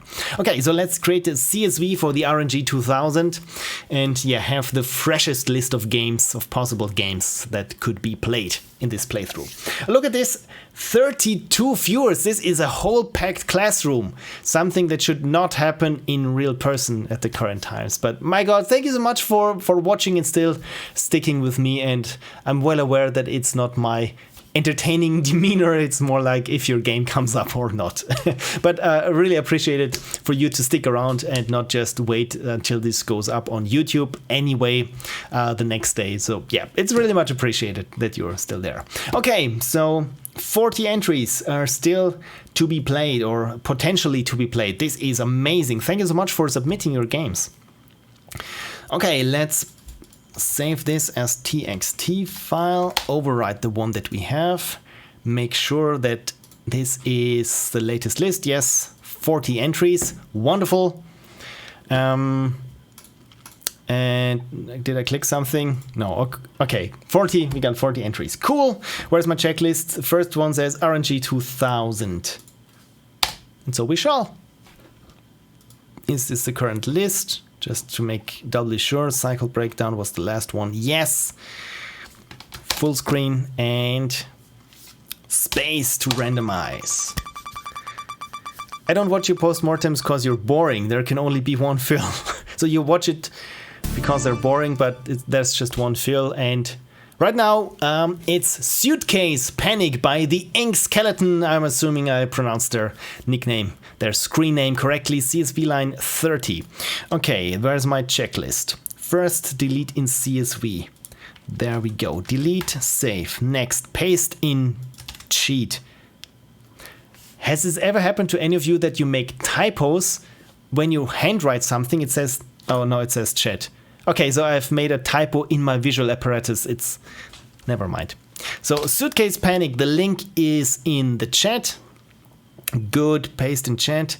Then find in doc. There we go. I just search by this one here. Then I make a yes. And where was it? TheInkSkeleton. There we go. Am I in the right column? Yes, I am. Row to sheet. Yeah, this is what I want. Cool. Twitter handle. We have someone on Twitter. So that I don't lose what I have right now in my clipboard, I will paste it here and hit enter. And then I can copy the username. I really should automate this somehow. And go here to Twitter notification and say, hello, TheInkSkeleton. I'm playing your game right now. Thanks for submitting. Cool. And where is... There we go. There is the Ludum Dare page. Suitcase Panic by TheInkSkeleton. Look at this. Already dig the visuals. You got a new job at the airport. Be prepared for Suitcase Panic. I'm already a bit stressed out as soon as you said airport, because to me airports are always a weird mix between utter boredom, because I still got 5 hours to my flight, and then at the last minute they change the gate 3 times and then you're just scrambling to get to the right gate. But hey, in the current times we don't have to worry about this. Isn't this nice? You're in charge of giving people their suitcases, but they're not won't make it easy for you. People never make it not want easy for me. They all have the same kinds of suitcases, so you'll have to give them according to the things they contain. Try to obtain the highest score. So we really need to find what is in the suitcases and then give it to the right person. In other words, we are not that much adhering to the General Data Protection Act. We're just going through, yeah, what's your suitcase? Well, it looks green. What's in your suitcase? Yeah, it's this and that. So let me open any suitcase that I find to find maybe if it's your one, but never mind. You'll have to pick up a suitcase, scan it, and decide if anybody needs it. To move things around, just click the suitcase, move the mouse, and click again to drop it. Sounds panic-inducing, so apparently the game already got the correct title. And by the way, I already dig the graphics. They're a little bit literally rough around the edges with some aliasing here, but overall they look already very charming. And I like this little plane there in the background. This is cute. There isn't any sound. Lost too much time the first day and didn't have time for it, so no time for these old DT77 Pros 80 ohms. And it says the same thing there on the other side. I wanted to say, what are they? Sennheisers? No. Biodynamics. So yeah, not really good at product placement apparently. I'll try to update this one because it is somewhat fun to play and I really want to add new content, sound levels. I'm aware there are some bugs, but I did the best I could to fix them. Don't we all? Well, not all of us. Sometimes there's a game-breaking bug in there, but yeah, who cares? Nobody's going to play my game anyway. If I update this, I'll try to fix as many bugs as possible. And I got a message there, and look, it's wonderful. It's my good friend Christoph Wright who just texted me. And if you see this, if you're watching this, hello Jimmy, thank you so much for watching me. He's an old buddy from college days. My God, I'm old. It's so long back. I just counted the years in my head, and it's more than 10, I think. So hope you like it. Everything made in 27. This is not a 27. It's 72 hours by TheInkSkeleton in Unity 2D and PaintNet. So let's get the Windows version then. And let's all be ready to have a lot of panic at the airport. This is really something that I'm already missing, actually. Okay, it's called WinBuild16. First feedback, maybe have the name of the folder something a bit more telling. Then again, not many people will have something called WinBuild16. Most of the people will have something like LD47. But so far, I don't have any reasons to complain about this either. Apparently, Word has made the round. Again, this is another Germanism when something, yeah, Word got round. I think this is how you say it. So Suitcase Panic in Unity, full screen, there we go. Again, I really dig the presentation, the graphics. It really doesn't show that you didn't have much time. I can see here an arriving plane and a departing plane. So this is nice. And for some reason, I find the font very fitting. So destination 47. Oh, 47. Now I get it. I thought 4 out of 7, and this is just a screen. So let's play it. And this one here is revolving. So I'm assuming the suitcases arrive from here. This is very nice. This is very nice. Okay, so let's scan the first one. Okay, so what we got here? We got Steve Smash Monthly. Okay, then I just put it back here. Okay, so none of those. No, this is not yours. Oh my god, I'm already panicking. This is yours. There you go. This is... I'm not quite sure if... Oh, look at this. There's even a MacBook there with the Pixel Prophecy logo on it. This is... It's not this... Yeah, my god, this is nice. Okay, so apparently I'm way too slow to get people their right suitcases. But I really dig the art on this one. Where's the camera? There it is. Didn't I just have this there? Oh my god. Drop it. No. Look at this. You're lucky. Okay. One kind of feedback is I can't really see what's behind this one here. Nope. Probably not. Oh, too many suitcases. Too many. Oh my god. I'm not too good at this game apparently. I'm really not. So how many points do I have? Minus 50. There we go. This is yours. Minus 40. Oh god, I'm really horrible at this. Oh, look at this. You're lucky, my friend. You're lucky. What's with you? I don't know if... Okay, so I can just get rid of some suitcases that I don't like. Why can't I pick them up anymore? I shouldn't... Oh, probably I should... Ah, man. Yeah, I'm sorry. I broke the game. I think I broke the game because I picked one up and tried to to move it to the trash bin or whatever you call it, where unclaimed baggage ends up. So yeah, sorry.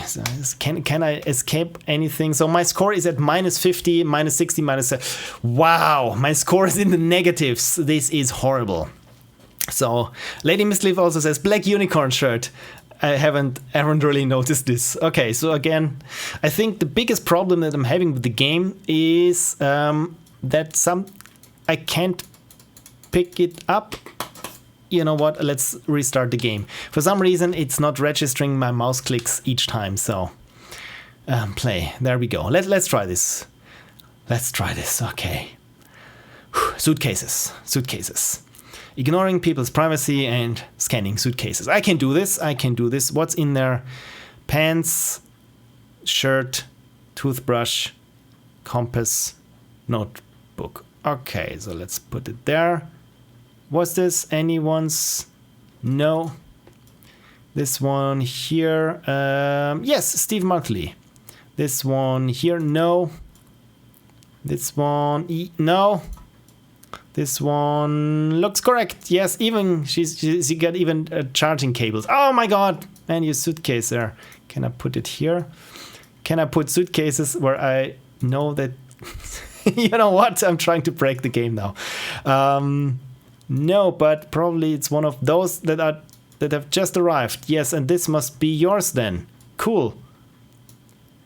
Okay, so apparently someone's suitcase already got picked up because I placed them over there. So yeah, apparently I have some sort of system here. Yeah, look at this. Look at this. I'm not quite sure if this is how the game is meant to be played, but hey, I'm doing much better this time here because I just got rid of the junk. Is this yours? This must be yours. Okay, cool. I think for some reason I figured out what to do. This must be... Nope. This is yours, and this is nobody's, and this is this anyone's? Come on! This is yours, right? You lost. Okay, hey, my score is 20. I don't think that I will be able to do any better than this, and I also am not quite sure if I managed to break the game or this is the intended way to play it, or yeah, I'm just exploiting here something. You know what? Let's try something else where I'm just pretty much storing all and everything that comes up there. I just maybe I think this is not the right thing to do it because yeah, I'm just picking up this. Okay, I can't pick up this suitcase anymore. Never mind. My intention was to pretty much deposit all suitcases there on top, and then I would assume that the right person would pick their suitcase. But then again, I just realized that maybe if the wrong person picks... Oh, look at... Is this me? Oh my god, this is me. Thank you so much. I didn't expect this. When Lady Mistleaf wrote in the chat black t-shirt, I thought it was one of those t-shirts that are in one of those suitcases. My god, this is very nice. I feel very flattered to be in a game, and this time even not as a hamster. This is nice. Look at this score -30, but I'm not doing too badly. I think the problem that I was having now, or having before, is since I was stockpiling all the all the baggage or the luggage here, someone would grab a wrong suitcase, and this is why I lost the game, right? I think this was the biggest problem there. So maybe next time I will just try to deposit everything there on this outgoing tray there when some baggage is not claimed. So I think this would be the correct way to play it. But then again, I'm quite happy that I managed to end up in the positives. So overall, right, feedback. The presentation, I really dig it. It's, like I said, a bit rough around the edges, but overall I see where it is going, and I would, again, just keep polishing it, make more sound effects, something like this. The only problem that I have is that, as we've seen before, that those thank you, phone. That those HUD elements are blocking, as we can see here, are blocking what the actual person wants from their suitcase. So you really can't see it, what it is up there. So yeah, this might be one of the biggest problems that I've been having. And again, what I really like is those pie charts there, how long people are willing to wait. Took me also a little bit to figure it out because I was just so focused on what they want. But I really like those little art style, this playfulness in the art style. This is very nice. So yeah, if you want to keep working on it, I see this, for example, as a mobile game, because I think I would be much faster with my finger doing the scanning and then just giving it to the right persons. Why am I using... I don't have a teddy bear. I have a plush unicorn. Everyone knows this. Everyone knows this. Anyway, and the only thing that was really problematic is right now I can't pick up anything for some reason, so you might want to look into this. But overall, like I said, very nice. This was fun. I give you 2 thumbs up, and thank you so much for submitting. This was cool. Right, this was Suitcase Panic, and aptly enough, I panicked. So I think this is all I all I wanted from this game. Wonderful. Cool. Okay, so sources. No, this is wrong. This is wrong. Where's my checklist? There is my checklist. So this was not a patrons game, right? So I use the other checklist. Cool. Okay, so update now playing. I have my system. It's not a fast system, but at least since I have you to remind me when I forget a step from my to-do list, I think we're good. Right, Patreon doc. There we go. This was Suitcase Panic. Again, very fun, very entertaining. I can really see myself playing this at the airport for 4 hours while waiting for my gate to change. Okay, so commanderstitch, I would assume. And it's row to sheet. Yeah, this was the correct one. Giraffe Roller. I've seen in the Discord during the game jam some GIFs and images there, and all I know is that it bears the usual handwriting of Commander Stitch. That is many instances, a lot happening on the screen, utter chaos, cats and dogs living together, mass hysteria. And I'm very much looking forward to this. So how to pronounce your name? Commander Stitch, no space. Okay, I've got this down. And yeah, the link, copy, paste. There's the link. Commander Stitch, are you present? Yes, Commander Stitch is present in the chat. Commander, do you want me to tweet at you that I'm playing your game right now? Or if it's okay with you, then I tell you playing your game right now. About the game. 1,793 is the current high score. So I'm shooting, I think I'll keep it a bit low, and I'm shooting for 100 points, whatever this is worth. And anything else you want to tell me, drink up, unicorns. I have to drink now.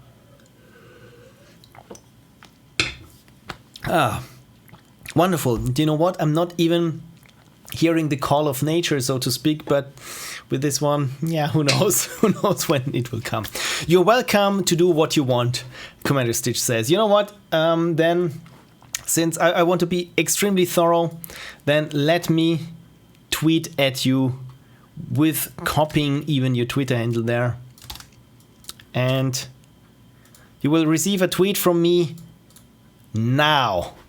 Wonderful. Okay, so this is good because now I've had every item on my checklist done, apart from copy and paste link in Firefox and play. There we go. Giraffe Roller. And I can see a giraffe in a sun or an orange or a donut. Either way, it looks delicious. There's a tree. There's a person with a big hat and I think some kind of safari vehicle. So I have no idea what this is going to be about, but I'm all looking forward to it. This is Giraffe Roller. This was an incredibly great entry for a Ludum Dare, both in execution and results. Everything felt pretty natural, from the development to each aspect to getting stuck on bugs throughout the process. I was even able to get a tutorial built in and a title card. Never had a title card before. So in other words, you really rolled with it this time. Sorry. For the sake of writing this here, use WASD to control and left mouse button to fire, charge up and release to power roll. Okay, so we can charge up something. This is good to know. Those settings can be changed via escape and the controls menu to change them. This is something that I'm not really used to, that it's possible to rebind controls. So you already get 1 star in my book, just for this alone. I imagine you could use a controller to play this as well, though that's not been tested yet. So I'm not doing something that's not tested yet, but maybe next time I could try with a controller. In case you get stuck in the first area, if you get lost, go to the right of the screen, right? The charged roll is charged by clicking and holding down the fire button. Good to know. If you let go, you will zip. If you want to stop, you have to click the button again. Okay, so charging, letting go, and then skipping, and to stop, click again. Goal: to kill the enemy by wrecking his base. He killed your friends, you wanted revenge, and you're kinda stuck in the loop. That was on the back of his truck. Okay, I didn't see that one coming. Yeah, you gotta have thirsty revenge for that. Cool menus! Giraffe Roller is a 3D effect. I already like it, by Commander Stitch. And another thing that I really like about Commander Stitch's games is hand-drawn sprite fonts each and every time, and it's each and every time a new font. And this one looks, with these outlines, it looks very nice. For some reason, it reminds me of the font Zambezi. For those of you who don't know the fonts, how fonts look off the top of their head, it's the one that's used in the logo of Jurassic Park. This is my spiffy icon, just thought you'd like it. This is a giraffe completely zoned out with a tongue sticking out in a loop. So there we go, you even managed to nail the theme in the loop. Beautiful savannah. I have no idea what's going on, but there are a lot of spooked giraffes. I only see their widened eyes. And things to destroy. Okay, there's water I can destroy, and there is something to pick up, and yeah, and a lot of savanna trees. They probably have a very special name, and I just call them savanna trees because they're those flat top trees. I don't think you call them flat top trees either. Okay, so there is a tree growing out of this water bin here, and it even got here a nice, what's it? Is this some kind of railing or ladder to climb up? I don't know here. Beat the boss and you win. Oh, okay, so this must be the safari dude. Look at this. Is this an engine or just shooting some sort of Gatling gun and missiles, and oh my god, and this must be the giraffe in the loop. This is great. Okay, so I'm very much looking forward to Giraffe Roller 47. I'm assuming there would be sound. Such quality on the puns today, says RedHermit, and I even spent 500 unicorn flakes. But then again, look at the chat. I mean, this 500 bits winking unicorn, I mean, it's just adorable. Giraffe Roller, there we go. Giraffe Roller 47. And what I also like about Commander Stitch's games, look at this, 12 megabytes on disk. This is very friendly. So, Giraffe Roller, there we go. Can I make this full screen? Yes, I can. How to play. Use my eyes are going up and down like this. Okay, vast move, charge and roll, release fire to unleash your roll attack. You can change any controls, escape and controls, press start or enter to progress to page 2. Nice sound effects. At first, there is peace. Then they'll attack. You will be stuck in a loop. Save everyone by following this order. Water, power, warehouse, boss. Man, woman, person, TV, camera, television. That's it. Press start or enter to begin. Okay, water, power, warehouse, boss. Oh god. Okay, so I'm this wonderful giraffe in the middle. And here's something happening. Oh my god, I'm stuck in a loop now. And I can click and... Oh my god! Okay, so it's the right mouse button for me. It's the right mouse button. Oh my god! Oh my god, I have no idea where I'm going. But was it water, power, warehouse, camera? Where am I? Where am I? Oh, I'm down here. Okay, good. Okay, good. So there is water.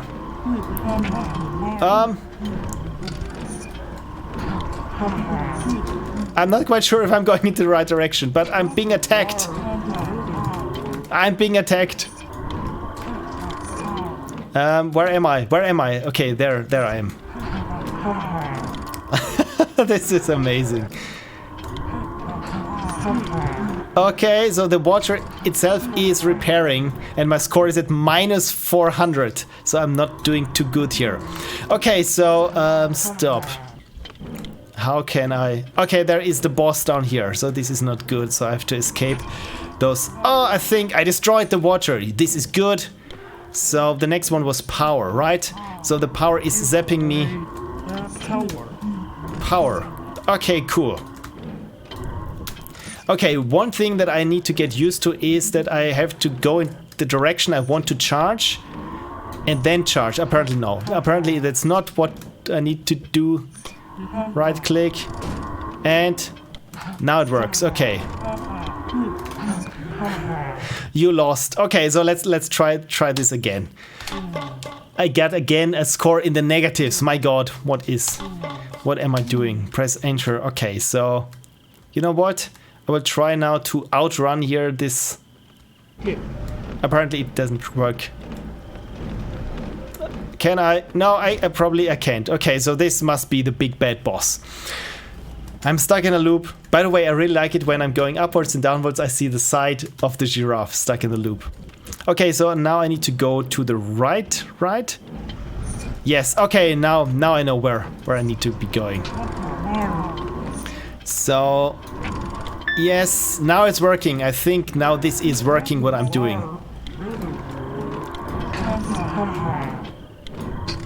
Okay, so if I go up and down, I can dodge those lightning or what is it, sparks, electrical things that are happening. Okay, ram the power. The power is here.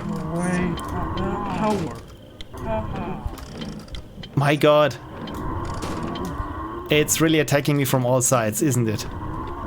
And giraffe stolen. Oh my god, I didn't realize that there were giraffes being stolen by this bad poacher. Okay, so I think I halfway got it figured out, but not quite. Yes! Yes! Okay, warehouse. There we go. Probably should try to avoid those debris things that are from the warehouse. Why I'm not hitting anything? Okay, so if I charge outside of the screen, I'm not hitting something. Well, okay, from this side it works. Okay, cool. Cool, I think I'm not doing too bad here, I hope. But I'm I think I'm losing quite a lot of health. Okay, so there goes the warehouse. Okay, there are a lot of, my god. Okay, so probably should do something about this. This barrage of missiles there. I'm stuck in the boss. No. You know what? Let's try this. Let's try this one more time. Okay, this was quite stressful, but yeah, I will try. I will try to do better. Okay, so a lot of giraffes already stolen. 15 giraffes stolen. So okay, I just need to not get hit. Right? This is it, like with every game. Try not to get hit and destroy the enemy. Okay, so I think get the power down. Not the power, the water down. So yeah, this power thing here is a little bit problematic for me. But let's try it from the sides then. Okay, this is not too good. Come on. Come on, break. This was not good. No. There we go. Yes. Take this power. Okay, warehouse. No.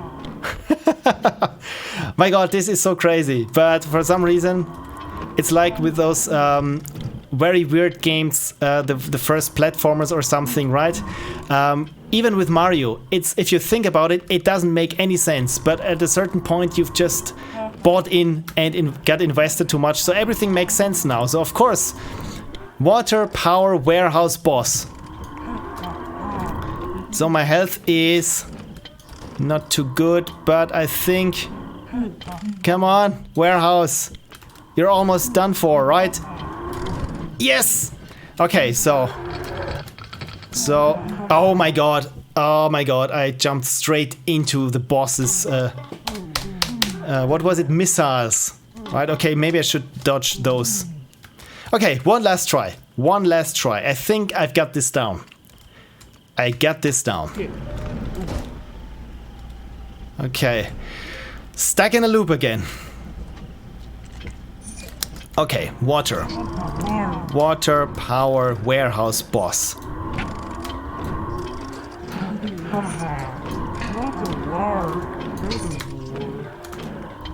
It's so trippy. But again, I really like this.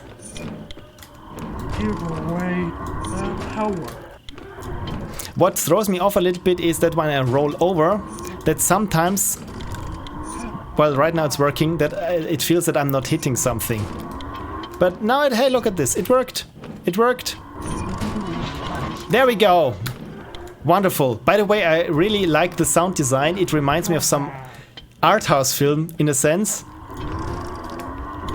But it works. It really works. Oh no, I think I should really try to avoid the boss there. But I mean, isn't this a wonderful thought? A giraffe that's rolled up in some sort of huge donut, just going on a rampage. Come on! Why am I... Now I'm hitting it. Yeah, sometimes it feels like I'm not hitting the warehouse. Okay, so now I probably need to... No! Oh god. No! No. Okay, I'm collecting pretty much all of the missiles. Come on! No! My god, he's so evil! Look at those teeth! Come on! Just one more. Yes! I win! Oh my god. This was frantic and surreal. And it's somehow it still makes sense and I can still hear the crickets chirping. My god. You know what? I expected a typical Commander-Stitch game and I was not disappointed. So again, you know what? What I really like about this, that you got the time to have those letters wiggling there. This is something that I would have never done because I would be afraid that it's too strenuous on the eyes. But then again, I like it. It works somehow. So I need to have a unicorn sip of water. But EmberDev says weird in the best of ways, and I think I have nothing more to add to this. In terms of presentation, it got sound. Everything gave me the correct amount of feedback that I knew what to do. It even had those little pop-ups down there where it says go for the generator or next up generator or something. So this helped me. I always knew what to do next, and I liked these cracks in the sprites that something would tell me that it's whatever I'm doing is doing the right thing, and I'm just destroying this person's hideout in a sense. So yeah, take this, big bad poacher. You've been served by a giraffe in a donut. You know what? I wonder what happens now to the giraffe. Is it still inside the donut, caught in the loop? I think it probably is. It's much like a hamster in a wheel, right? Makes you think. So yeah, this was Giraffe Roller by commanderstitch. Thank you so much for submitting. 2 thumbs up. Like I said, I wasn't disappointed. And Tutvari official is here. Hey guys, hey Tutvari. Right, let's have another look at the spreadsheet. If anyone else has submitted a new game here in the meantime, the timestamp is from 12 minutes ago. So again, I will re-download the CSV file. Let's just mark commanderstitch's game as played. There we go. File. I wanted to go file save. No, we don't have to do this. I'm so old school. I still miss this little floppy disk icon to save something. I think I've managed this. I've mentioned this before. But when will we have those little printer icons and the floppy disk icon? When will someone go and think, what does this even mean? Why is this little square thing meant to be safe? So Space Monkey says the giraffe went to bed after this. She was too tired. Oh, this is one of those jokes that I should have made. My God, she was way too tired. Oh, this is good. This is dead joke gold there that you have. Okay, so I still got 40 entries there. Wonderful. So let's download it as a CSV file. Rename it to txt. Overwrite what we have. And this one here. And the last one is splines and shapes. Yes, cool. Okay, so my checklist says RNG 2000. There we go. Is this the one? Green Ranger, splines and shapes. Yes. Anything on the chat? Also, why is the save icon usually a 3.5-inch floppy? Surely there should be a 5.25-inch one. Yeah, I think so too. Or maybe one of those very early vacuum tubes. But those would be probably for RAM check if you want to check your memory, because I don't think they stored anything on the vacuum tubes. Why not a slip of paper with punch card essentially? Okay, so the RNG 2000 shall pick another random game from those that have been submitted to me, and the next one is Stuck in an Inner Tube. So this is probably going to be Tubular by Levi Lindsey, and it's a CSV line 7. CSV line 7, there we go. I just doubled this one, save. Okay, so delete in CSV, paste in chat. So there's the link to the game. And right, next one is find it here in the doc. There it is. Stuck in an Inner Tube, and let's row to sheet. Yes, this is the one that I want. I guess there's a little cloud icon there will be in the future save icon. Yeah, this makes sense. It's saved, but why is it the cloud? Probably because it's not really tangible. I think this is why it's called the cloud. I like to make this one joke. When it's raining in the cloud, there go my files. It's a bad joke. So it's looped by Leo Red. By the way, do I have the right? It still says stuck in an inner tube, right? Oh, I picked here the wrong entry. I'm really sorry. So this was the one on top. Okay, so now it makes sense. I was just a little bit confused at what was going where. There we go. Stuck in a loop, in a tube. God, bro. Okay, so the link and played.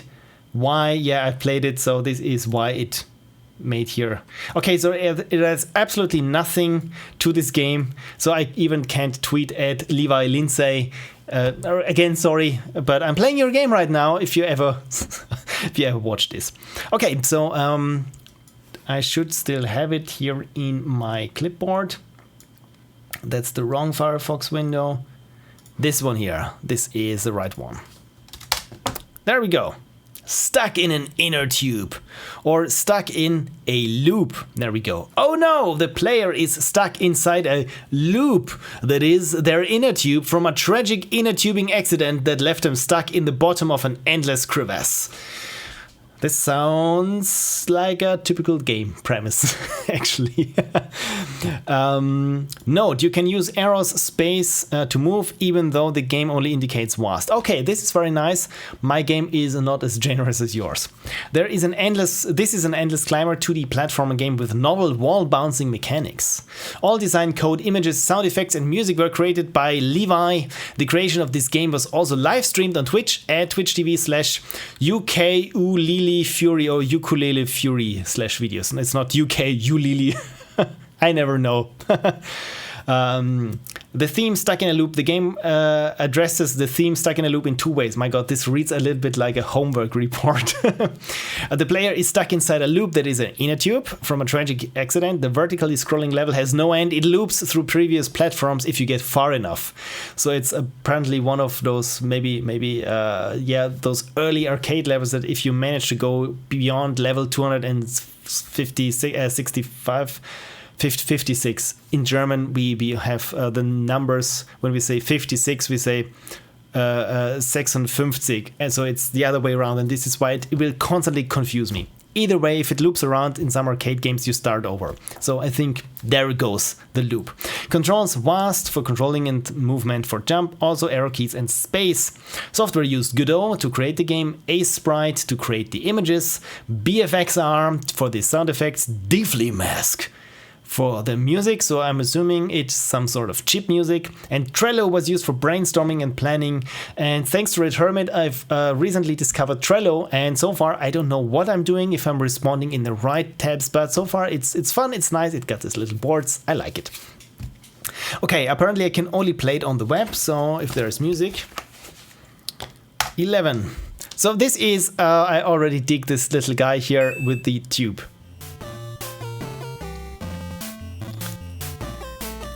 Okay, so this is Deeply Mask from the sounds using the NES thing. Interesting, Deeply Mask, I only use it when I want to do FM chip music, and not even then, because it's a little bit confusing to me. For NES chiptunes, as some of my regular viewers know, I like to use, what's it called? NFS tracker. No, I'm sorry, now I'm blanking out on my own thing there. I'm going off on a tangent here, I'm really sorry. It's Femi Tracker, of course it's Femi Tracker. Okay, so we're stuck in an inner tube, and the credits are, again, everything was by Levi Lindsey. And look at this, https levi.dev. This is a wonderful domain, and I envy it. So, cool. Let's start the game, and easy modes. Stuck in a retry loop. This is nice. Okay, so and we can even start here. Oh, it goes up to level 7. So, this is funny. Okay, so, wow. Okay, so the controls are very snappy. And okay, it's constantly scrolling upwards. So I really should make sure that I don't drop.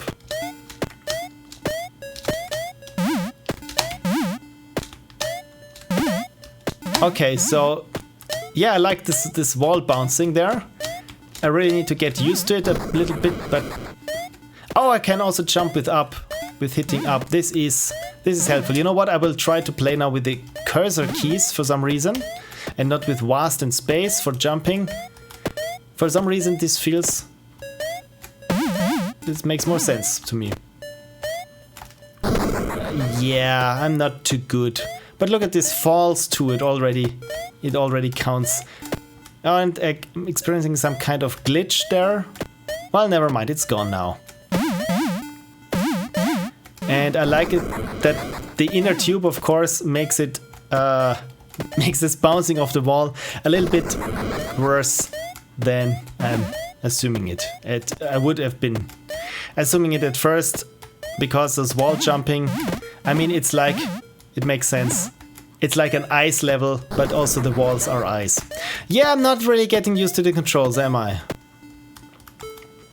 But one thing where you're very gracious about is that at least I'm not slipping and sliding on those platforms. No, those platforms, as long as I don't bounce off the walls too much.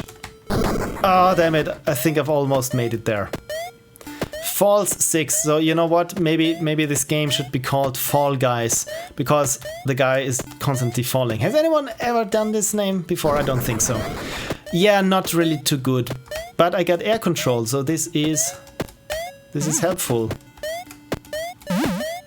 My god, I'm really embarrassing myself there with jumping mechanics. The music reminds me somehow of Metroid. Okay, I wanted to say just don't overshoot, and I even haven't said it out loud. Okay, so this is not how you do it. I want to get even past level 0. I think this was the first level called. Level 0. Just make it past level...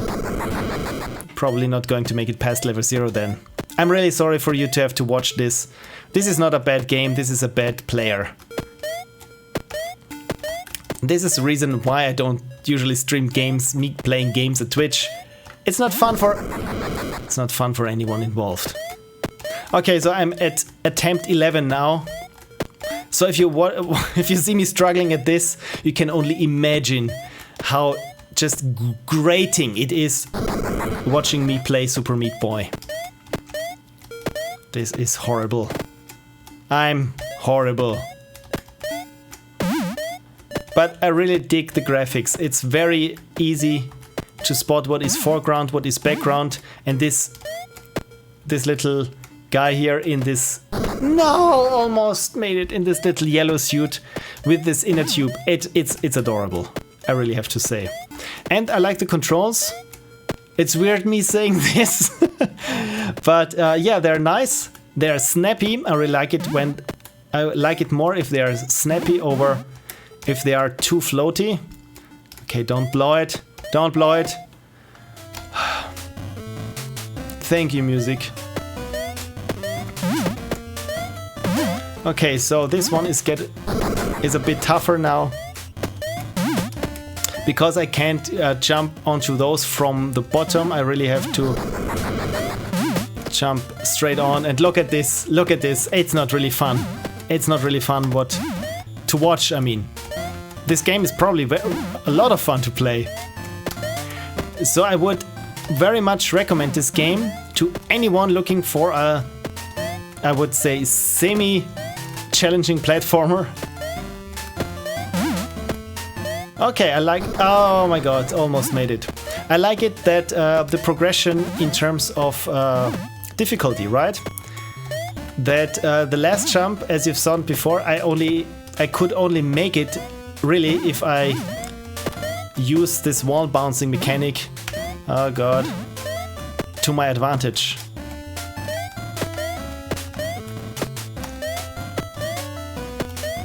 Like this one here. There we go. Okay, good. Good, I'm getting the hang of this, and this is something that I usually say right before dying. Okay, but I really like how the game ramps up the difficulty. Look at this! Look at this! This is fun, but also you have to be very careful on what you're doing. But again, I think this is a good example on how to have very simple mechanics and build upon them with your level design, right? That it's exploring what you have there and yeah, having the player make interesting interesting decisions, or they really need to understand how to use the mechanics to their advantage. I'm not really saying that I'm doing this, but I can appreciate it. Oh no! Oh yes! Oh no. Oh no. Okay, I give this one more try, but I can already see that this is a very... I can see myself playing this. This is an addictive game.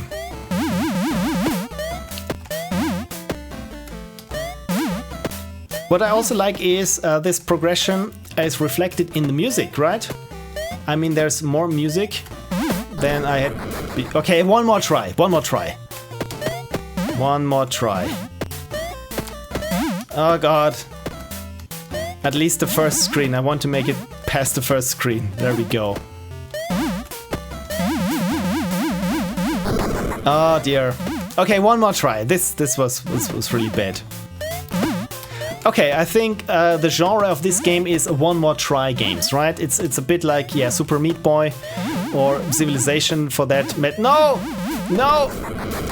Okay. Okay, I think one more try. But I'm right now at the wonderful number 20 falls. So this is number 21. And I think if I'm not trying to be too smart in this part here, I can manage. And there we go. Perfect. Not... I think I almost found an exploit there. But it's only an exploit until you come to a passage like this one here. I'm a little bit sorry for you to have to watch me struggle through this, but... Okay, I'm giving up now. I'm giving up now. Oh, I can zoom in and out. Look at this. Look at this. I don't think that this is intentional. But I really appreciate it that you can use your mouse wheel to zoom in and out. Look, it's a retro screensaver. Yeah, score 4. I just closed my Firefox, didn't I? Classic. Classic Phil. Yes, feedback in terms of gameplay and so on. I think you've nailed it. It's easy. Or well, it's not easy, but it looks like it's easy to make a game addictive, but we all know it's not. But this one, I think you've really nailed it. That this thing that, yeah, it's challenging, but it's not too challenging, and it really ramps up the difficulty, and it taunts you to go to just one more try, as you've seen it. Maybe I'm interpreting a little bit too much into it. But yeah, the controls are snappy. I like this bouncing off mechanic, and yeah, as I've said, while playing this, you really make the most of it. And yeah, just congratulations, a very nice presentation. The music I found a little bit repetitive at a certain point, but that's probably me because I kept failing at the same level over and over. But yeah, I think when the only idea that I have is, as you said, after the last level it rolls over and starts at the first one again, that you have some sort of new game plus, that the scrolling suddenly gets a little bit faster or something along those lines. But yeah, it's in a sense it's some sort of down well experience. It's just up well in a sense that yeah, you really know that your core mechanic is this upwards jumping, and you don't try to make more side-scrolling levels or maybe a shooter level in there. No, you really know what the core of the game mechanic is, and you make the most of it. So all I can say is I give you 2 thumbs up, and thank you so much for submitting, and I only wish that you had written a little bit more in your submission. But yeah, so far, very nice game. Thank you so much. Cool. And Rex Gun just says, Phil. And I say, hey Rex Gun, don't you think fleas deserve love? I have no idea what this means, but sure, why not? Why not? Everyone does. Everyone does. Cool. So this was not Giraffe Roller. This was... I forgot the name of the game. This is so very bad. Stuck in an inner tube. Thank you, clipboard. Cool. Okay, so I think let's play one more Patrons games. I really should look up how to make the possessive form of patrons the plural. And the next one is this is not a patron. The next patron, there we go, is Ingvar. But I've promised Ingvar to play their game the next time, because Ingvar is in a time zone where he's at a disadvantage. So this is why next week, again, I've mentioned it in the beginning, but again, next week, also on Sunday, but 4 hours earlier, I think that would be 5 p.m. local time here, so that if anyone is usually not able to follow my streams, that they can pop in, because I'm streaming a little bit earlier than usual. So I will hold off on Ingvar for now, and let's go to InkDO21, this game. There we go.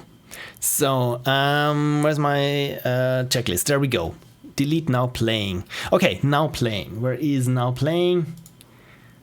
There is Twitter notification. There is now playing, and the title is no, that's not the title. There we go. This is the title. Last trip of the monorail. Monorail by InkDO21. If that's how to pronounce your name. Is InkD right now in the chat? I don't think so. Rexcan says, are you a biologist or something? Or just really like animals? Your knowledge is way I'm not sure that this is directed at me. Frank says, this was actually a chapter in a book I once read. So apparently this is what's going on in the chat. And again, I'm completely out of the loop. And commenting on something. So, InkDO21, let's update this. Last trip of the monorail, there we go. Wonderful. So have I played this? Let's say I have already played this, but we're about to play this now. Right, InkDO21. I'm not quite sure if you see this right now, so I will tweet at you. There is your Twitter handle. There we go. I'm playing your game right now. So InkDO21, aka InkDO21, aka InkD or InCD, or increment what's at address DO21. That is, I think, is it the border color or the background color on a Commodore 64? I always mix those up. So the link to the game, right, the link to the game for everyone in the chat. There you go. And I got 100 bits for puns. Oh my god, I should.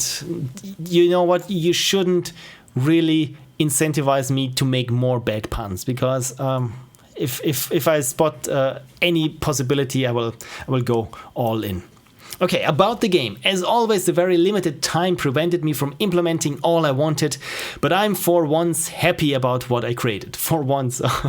One thing missing that I would really like to have had time to implement was misleading items and characters to make the game more interesting. Misleading items and misleading characters to make the game more interesting. You know what? I'm not quite sure if that would make the game more fun, but then again, I haven't played it, so what do I know at this point? Anything else you want to tell me? You are still amazing and an inspiration to us all, Unicorn. Oh my god, thank you so much, and cheers to you, and thank you for submitting your game, and also for being a patron and part of our wonderful community. Okay, last trip of the monorail. So I would assume the monorail is... Where is my Firefox? There is it. There it is. The monorail is the loop that we're talking about. Short adventure game where you have to find a way to stop a runaway monorail train. So it's going in loops, I would assume. You are on your morning commute, but get very worried when the monorail doesn't stop at your stop, or the next, or the next. It is on a loop, so you should get to your stop again. But what the is going on? Might be a good idea to go to the cockpit and get some answers. I would assume so. So controls, arrow keys or vast, action, aerospace, select and combine items, mouse, mute music, M and music volume, page up and page down. Okay, so a lot of controls. The stuck in a loop was to be made clear from a mini-map showing the monorail going around the loop, but I simply ran out of time, so it's only mentioned in the intro text. Hope you enjoy playing. So this is good, something if you can't implement it or if you don't have space or time, put it in the booklet. This is, I think, what some of the very early text games did, or games that had a lot of text that wouldn't fit into the game. I remember the first Wasteland game from Interplay doing this. Was it 1988? Where there was a lot of game on the floppy disk, but not all of the text or descriptions or something would fit on the floppy disk.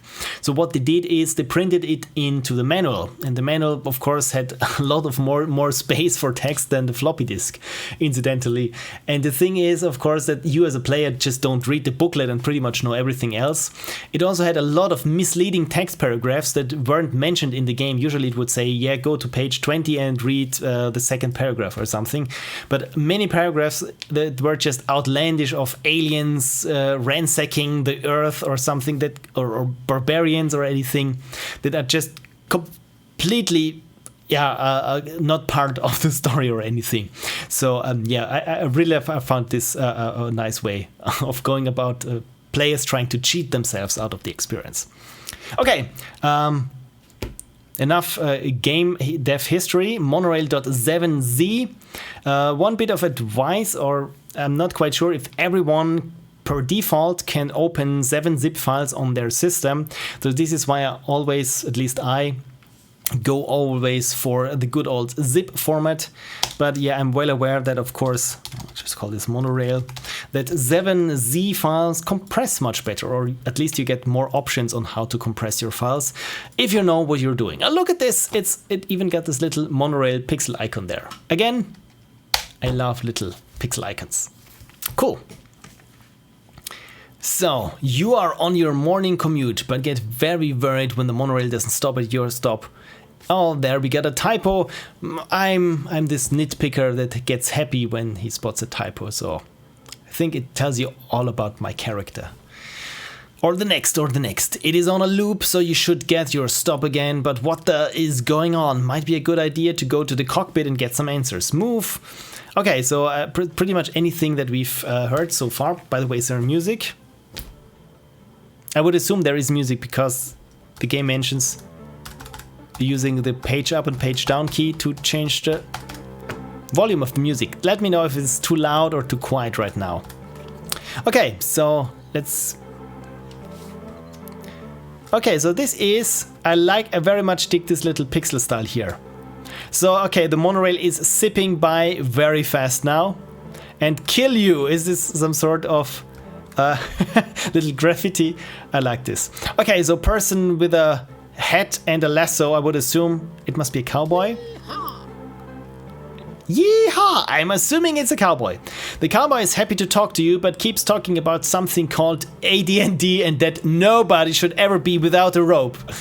He insists you take one of his spare ropes. You thank him and he whatever it's called.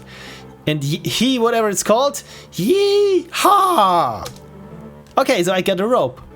Okay, I got a rope. So this is, yeah, there's some sort of distress happening there in the cockpit of the monorail and it's going pretty fast. Access denied. Okay, so the door is locked. You can hear something. So you put your ear to the door and the sound is clear. You can hear someone snoring on the other side. Okay, so the pilot, the driver, the train conductor, is it conductor? No, it's not the conductor, is sleeping. The door looks a bit on the flimsy side, so you might be able to break it open. That is, if you have a solid iron rod or something like it to get some leverage to force it. Look at this. This is an axe. A huge blue fire axe. It looks like it's been used a few times. A closer look reveals that it's made in Smallville, USA as a part of a set. Smallville, eh? Sounds super. Should be able to smash stuff or hold on to something. It has a very pointy end. Can I use this to smash open the door? Access denied. Okay, so it's pointy. So let's see who else is on there. Okay, so there is a hatch, but apparently I can't get to the hatch. But there's a red fire axe. Yes, it is a huge red fire axe. It comes off the wall with a bit of effort. As you take a closer look, you see it says it is made in Smallville, USA as part of a set. Okay, so I'm collecting now the set. Oh my god, I hate games where you collect sets. It's always something that's on the psychological side. It really knows how to pull my strings. If I were a marionette. Anyway, it should come in handy when needing to break down stuff, or might even be combined with something else. Maybe it's part of a set. Okay, what do we have here? This is a suitcase. You look through the toolbox, okay, but all the tools are old and most are broken. The only useful tool is a nice sturdy screwdriver. Should be able to loosen any screw with a bit of effort. So I would assume I shouldn't... This door is locked. It needs a key card to open. The door is made of iron or steel, so there is no way you can break your way in, or is it out? Well, get through the door. I don't know how the sentence works, but this is probably down to me. So screwdriver, and this looks like a bunch of screws there. Of course, I need to probably combine these things there. So screwdriver. Oh, yeah, I've used the screwdriver. So what is this? You pick up the crowbar. It's small and heavy and could be used for all kinds of mischief. Might be why it was hidden away behind 42 screws. Uses are endless. Okay, this is good. Can I use the crowbar on something? Let's use it here. Can I use it here? Apparently I can't. Okay, so at least I could use here this set of the Smallville crowbars. I'm not quite sure what it amounts to, but yeah, I'm not quite sure what I need to do now. Okay, so can't interact with the cowboy anymore, but I got a rope. Maybe I can use the rope. Maybe I can use the rope and this one here. Yes! I'm not quite sure what I used it for, but it has some use. But can I use the crowbar? No, it says I need a key card, right? But I like it. I really like it that you can combine things. I mean, my intention was to use those two axes together with the rope to create some sort of grappling hook or something. Yeah, okay, so now it's the good old adventure game trope of, yeah, just trying everything on everything and hoping it works. So, access denied. You force the crowbar into the door frame. Okay, so I need to have the crowbar selected and then interact. And push as hard as you can. The door gives way and slams open, revealing the conductors slumped over the controls, sleeping. Hey, conductor!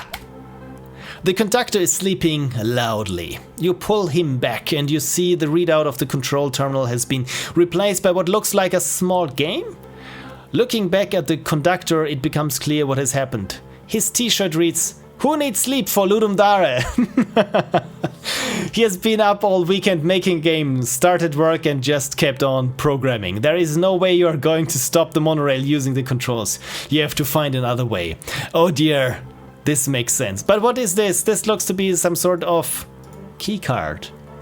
So let's try the keycard there at the back of the train. And now I don't know what I can use all these other things for, but I'm sure we can figure things out. So keycard. Access. You use the access card on the terminal by the door and the door opens without any need for a code or any other security measures. Not okay, you think. Thanks to God, this doesn't give access to anything dangerous or lethal. Now, if only I had something I could use as a brake. Okay, maybe use the broken up things there. Prepare for a sudden stop. This is nice. Everybody prepare for a sudden stop. You did it! You found a way to stop the monorail. It's still going. You tie the rope to the railing and throw out your double X contraption and hope for the best. This sounds like pain, but let's see how this goes. You did it! You found a way to stop the monorail and save yourself, the cowboy and the conductor. Amazing! This, for some reason, reminds me a little bit of the fanfare in Mario Kart on the Super NES when you manage to finish something or finish a race. Yay, I made it! I'm so good at adventure games, my god. You are on your morning commute. Okay, so we've finished this nice little adventure game. I have a soft spot for adventure games. Some people say it's just essentially an adventure game is a book where after each page or chapter you have to solve a Sudoku or the crossword puzzle and before you're allowed to turn the next page. But for some reason I'm okay with this. It's really nice to play something and experience a story and feel clever when you do something exactly as the game designer wants you to play it. So this was very nice. Frank says, you know, I made an adventure game, right? You're raising the bar. Well, I get a crowbar and I think it wasn't me who was raising the bar. But then again, I mean, there are so many different sorts of adventure games. Text adventure games are also very nice, I've heard, because I think I'm a text adventure game pro because I played many text adventure games and I even finished one. And of course, yes, Frank, I'm talking about your text adventure games. I also recently tried to play one of the real original Infocom text adventure games. The one that I tried at least for half an hour or so was the Sherlock game, designed by Bob Bates, because I was curious and I heard about it in a podcast recently and I tried, yeah, why not? And then I made my way to the Westminster Abbey. And there I was completely lost because I didn't draw a nice map or anything and didn't really figure out if everything that I needed for this puzzle was there for me to solve. Yeah, and then just moseyed around, wasted the time, and then I thought, yeah, screw this. I've headed with these kind of big, long text adventures. So yes, Frank, I'm very much looking forward to yours. Right, last trip of the monorail. Let's get back to this. Presentation, very nice. I really adore those little stubby pixel characters, and everything made sense and looked like it should look. And yeah, I like the skating where you had to use the screwdriver first to get to the crowbar, and pretty much everything made sense that you would find on the monorail and how to use it. It was not some kind of outlandish moon humor or moon logic where you have to find a goat but feed it the cotton candy before you can unscrew this one screw that keeps the hot air balloon tethered to the cellar door or something, and then stick onto a photograph of a clown because you need it to pass through this one passage where it's very important that you have the jar of sand with you to open the door. So at least it was not one of those things. So yeah, I'm very, very grateful for that. And look at this, I managed the game, and it even has an ending screen with celebratory fireworks, or shall we say X works or something. But yeah, it works for me. So yeah, congratulations on finishing the game, and it was very nice and I had an enjoyable time. Thank you so much. And lastly, because I've been streaming again for, what does it say, 2 hours and 35 minutes, and I'm getting a bit sore, and I've already driven 200 kilometers today, I think I'll check if there have been any more new submissions. Then I think we should call it a day, at least for today. And since I know that still some viewers are anxious or curious if their game is going to be picked, and if it's not going to be picked, they will bail right away, at least for this week. Let me say to you, thank you so much for sticking around, and thank you so much for watching. Even if you decide to go now, yeah, again, I very much appreciate your patronage. Okay, right, Google Doc. There we go. Let's see if there has been the Green Ranger was the last one, right? This was 50 minutes ago. Okay, so I don't need to create a new CSV file. I just need to take out the last, where was the last trip of the monorail? This one here. Just make it green so I know that I've already played it. Yes. And right. The RNG 2000, good. After a game I always have to collect my thoughts again, but thankfully I have my little checklist, so I'm good. So RNG 2000 to the rescue. One more time, tell us which game I shall be playing. The last one for this stream.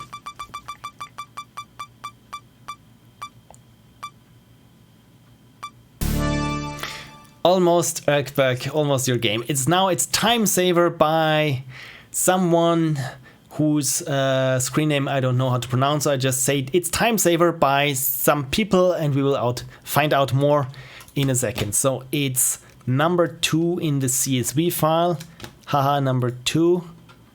Reload it.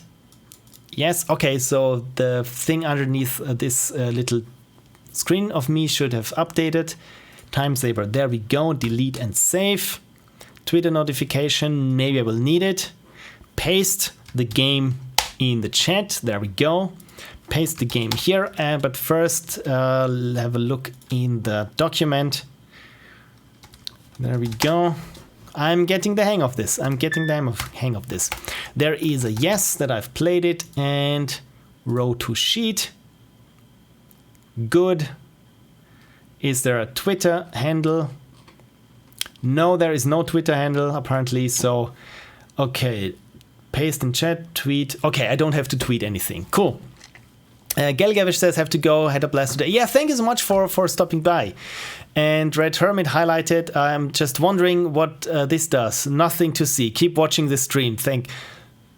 Damn it, I looked into it. I looked right into the trap. Ah, this is Ghostbusters all over again. Don't look into the trap. Okay. Time Saver by Dani KK1012, Adil, Imangali, and Dama. How to pronounce your name? Kazakh name, just pronounce like you can. Okay, Dani KK, Adil, Imangali, and Dama. This is all the Kazakh that I know, and I know nothing. I mean, Borat. We all know Borat, and I'm sure you're very well aware of Borat. And I'm so sorry. About the game, it's on the page, but remember that the more units you kill, the more time you will have in the next round. So whatever it is, it rolls over. And that green dude near the truck is able to kill only from right side. Okay, green dude truck only from the right side. I'm not sure if I can kill them only from the right side, or if they kill me from the right side, but it's something fun for us to find out. Anything else you want to tell me? Love you, man, for streaming Ludum Dare games. Oh, you're very welcome. And thank you so much for submitting your games, because if nobody would submit any games, I would have nothing to stream, and I would just clip my toenails or something on stream. No, I'm just kidding. I would never do this. I would clip my fingernails. Anyway, Time Saver, where is it? There we go. English description. Time Saver, a game by Adil, Imangali, Dama, and Dani KK1012. It doesn't get any easier for me. Plot. You are a ninja. And you are here to save your world from mad scientists from the future. This is so relatable. The problem is that you are not allowed to move too much due to broken time. Okay, so this sounds like a super hot premise. Your goal is to reach the portal and close it using the time you have on your back. Okay, so try to be fast because the time rolls over to the rounds. The more units you kill, the more time you have. The time gained from killing units is added to your maximum amount of the time in the next respawn and does not affect the current round. The unit which throws pockets will be aggressive only when you pass him. When he isn't aggressive, you can't kill him. Okay, so I have to aggro a foe, otherwise I'm not able to pick them off. You must kill all the enemies in order to finish the round, only then you will be able to close the portal. Okay, kill all the guys and aggro the guys to be able to kill the guy. Yeah, I will figure this out. So, more highlights there in the chat. Highlights are for keeping your stock of unicorn flakes in check. Wonderful. Thank you so much for spending unicorn flakes in the chat. I had to use some of my unicorns before I go. Thank you so much for highlighting something. Okay, controls. Vast, space, use selected item, 1 or 2 item to use, and shift sprint. Okay.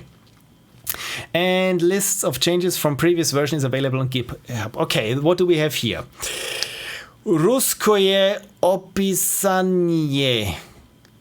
I only know some Cyrillic letters, how to pronounce them, and apparently I'm not trying to try kak igrati. Yeah, sorry, I'm not even trying to talk Russian. Okay, so this is what it looks like. Interestingly, I've expected it to look differently, but apparently this looks like something that I'm probably able to do. And by the way, I really like the color scheme with this pink and purple and blue. This I like.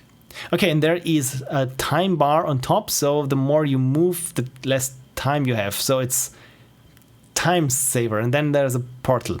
Okay, so I'm not quite sure what to do, but I'm quite certain that I'll be able to download it Did I click the right link? No, apparently not. Source code Microsoft. Yes, of course, it's releases. Releases assets, there we go. If you're not used to GitHub, by the way, I'm not very used to GitHub. It really took me a lot of time to find out that I need to click this thing here with assets open in there to find some stuff. Okay, so this is a Java beta HTML port, fix missing libraries. I think it's okay if we play the bug fixes from 4 days ago. Where did I download this to?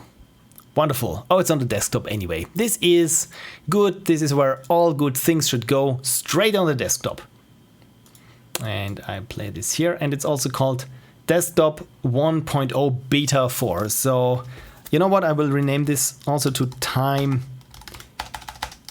Saver, just that I know what I'm playing. Okay, there we go. Time Saver, start. Can I full screen this? No, I can't. Maybe I can do it like this. Okay, cool. Time saver, start. Is there music or was there some sound effect going on? I'm not quite sure. Excuse me. So, okay. Trying to get my bearings. So, time moves when you move. Super hot. Okay, so... Okay, not get hit. Good. Good, not get hit. Okay, when I'm fast. Okay, again, I probably need to look at the controls because I'm not quite sure. Time is over. How to attack. I think I've missed how to attack. Let me switch back to the description page. I'm really sorry. Controls, where are the controls? Spelki Hodvia, this was not shift. Shift! No. Select item to use. Select, okay, so select item. And when I use the katana, I'm moving. Yeah, let's try. What is 2? What does 2 do? Okay, with 2 I can shoot something, but the time is over. And, okay, so time over. Okay, I'm not quite sure that time over. Okay, I'm not quite sure that I'm doing things correctly. So whenever I'm moving, I'm using up the time. Okay, this I shouldn't do. I also shouldn't touch anything, so... Okay, I'm not quite sure if I understand how the game is played or wants to be played, because I'm constantly running here out of time. Time over. Yeah, maybe I shouldn't hit space. God. I don't really understand how to play this game. This is also bad. Okay. Time over. I always keep running out of time, and I'm not quite sure what I'm doing wrong here. I really don't understand this. What is this when I hit 2? Does anyone have an idea? I think you can get time by killing enemies. Yes. I killed the enemy, but still didn't do me much good. Did it? I killed the enemy, yeah. And now what? Time over. I really don't understand. Okay, and I shouldn't hit space when I want to restart the level. Okay, so it's once. Maybe I really have to be very quick. Zap. Time. Oh.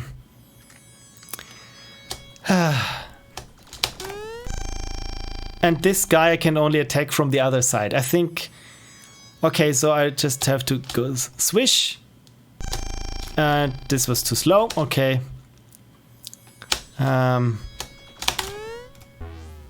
Time over. Okay, this game doesn't really screw around. You have to get it perfect from the beginning and not jump into it. Okay, I think this is how the game wants to be played. Ah, damn it. From description, the more units you kill, the more time you have. Time gained from killing units is added to your maximum amount. Okay, so... Ah, damn it. Okay.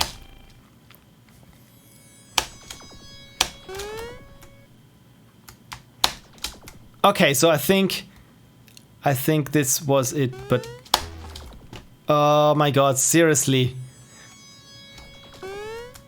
Not jumping. No! Ah!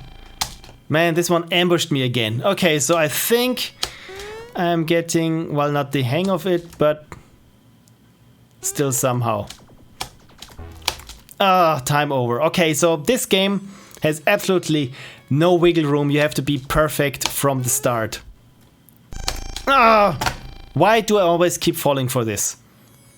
So each respawn you get more time as long as you get more kills. Okay. So when I don't kill all the enemies... Okay. But this helps. This really helps when I have more kills at the start. Oh my god.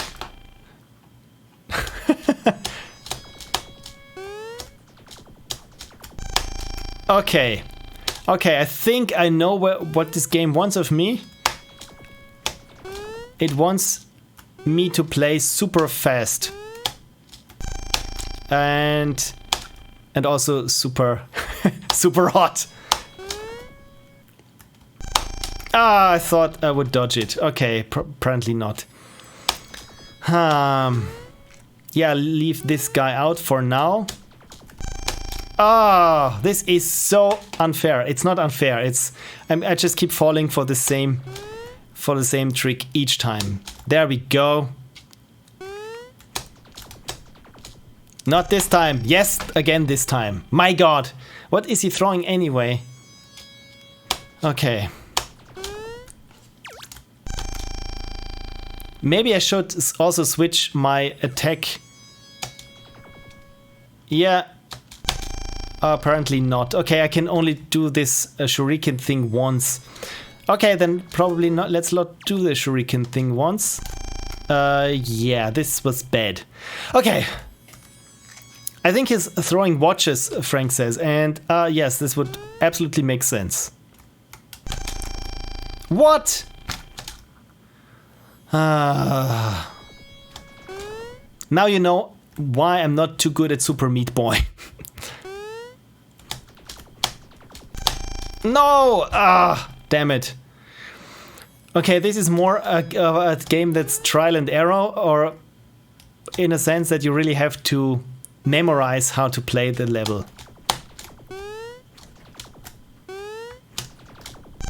Oh no, I jumped into this watch thing there.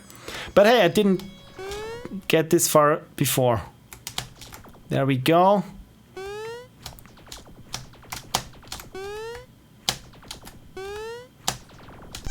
And again. Okay, I give this one more try.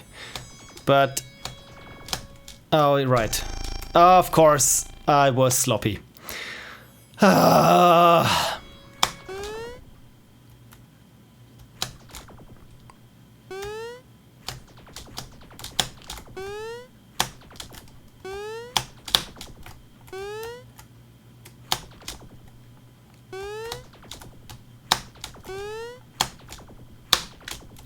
Okay. My god, I think... What's now? Time? Okay, good. So this is the portal that I closed or something. Oh, good. Okay, at least I managed to get through this one level. And... okay. Okay, so it's the same level. So this was the entire game then. Okay, I understand it. Good, because I don't think I would have survived another level. My god. Okay, wow. I don't know how I did it, but I think I was just lucky. My feedback. You can see that I really struggled despite knowing how to play this. Well, apparently I didn't remember much of how to play this. But again, I like the presentation very much.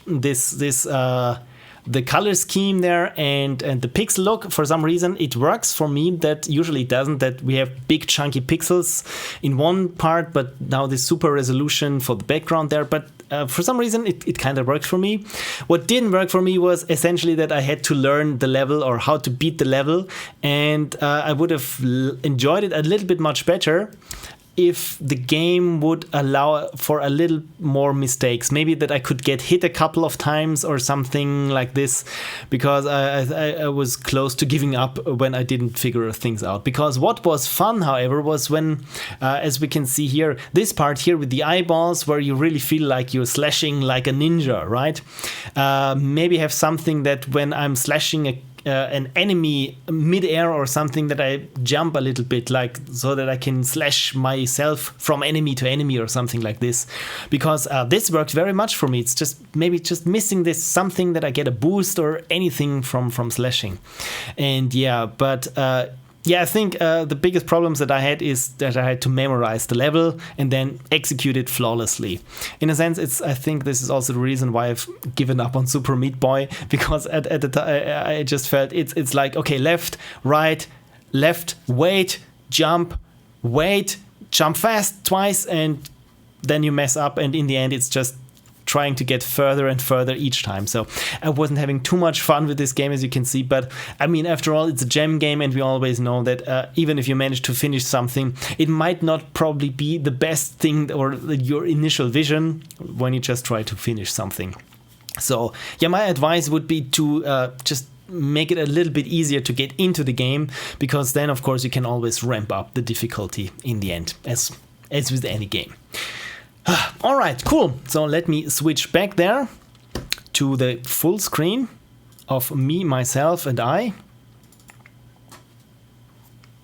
There we go. Okay, unicorns still there. Yes, this was part number 1 of me playing your Ludum Dare games. As always, there will be 3 parts, maybe an extra part if I'm missing some patrons' games, because those games are guaranteed to be played. So if you want to become a patron, wink wink, head over to patreon.com/Pixel Prophecy. It's really not that hard to find. And the other thing is, next week that I'll be starting the stream on the same weekday, but I think 4 hours or maybe even 5 hours earlier. Either way, I will make a announcement on Twitter on the day before, so that you know. And I think I will also post on the LDJam.com on the blog there, just so that everyone is well informed that when I'll be going to stream. And of course, if you don't manage to make it, or didn't manage to make it today, hello, you're not watching this, at least not live. I will upload this stream 24 hours after I finished it, so that would be at midnight or Tuesday, Monday, on 0 o'clock local time on Tuesday. This stream will go up on YouTube. The reason is, since I'm a Twitch affiliate, they have the exclusive right to my streams for the first 24 hours. Not that it would make them any money or anything. I mean, I don't have a lot of viewers or subscribers. But then again, I'm really enjoyed when any of you really drops by and just watches me trying their game and failing horribly at it, and while we just chat and have a fun time. So that's it for me from this week. Let's see if anything is going on in the chat. RedHermit played applause for 100 bits, and look at this, Space Monkey. There's a highlight message, and thanks for the fun times, everyone. See you all next week, says Space Monkey. And I have not much more to add. Maybe you will probably see some of my tweets going on during the week. And as always, if you're a patron, check out the Discord server. It's all new, shiny. There's a lot more to do. It's just got a lot more bells and whistles. And again, all thanks to RedHermit, really gussing up the place and making everything very nice. And it's like I said, it's very cool. There's emojis. We got a radio stream now, much better categories, and so on and so forth. So be sure there. Let's talk games, let's talk game development, let's talk personal projects, whatever. It's just nice to hang out. Okay, so getting a husky voice now. Maybe I should do some grisly voiceovers. Okay, so Space Monkey is even using wonderful the Ashley emote. Okay, so let me find my OBS studio that I can find my thank you slide. There we go. So now it's official. Thank you so much for joining me this week. We will continue next week, and have a great week and stay safe, everyone. Bye.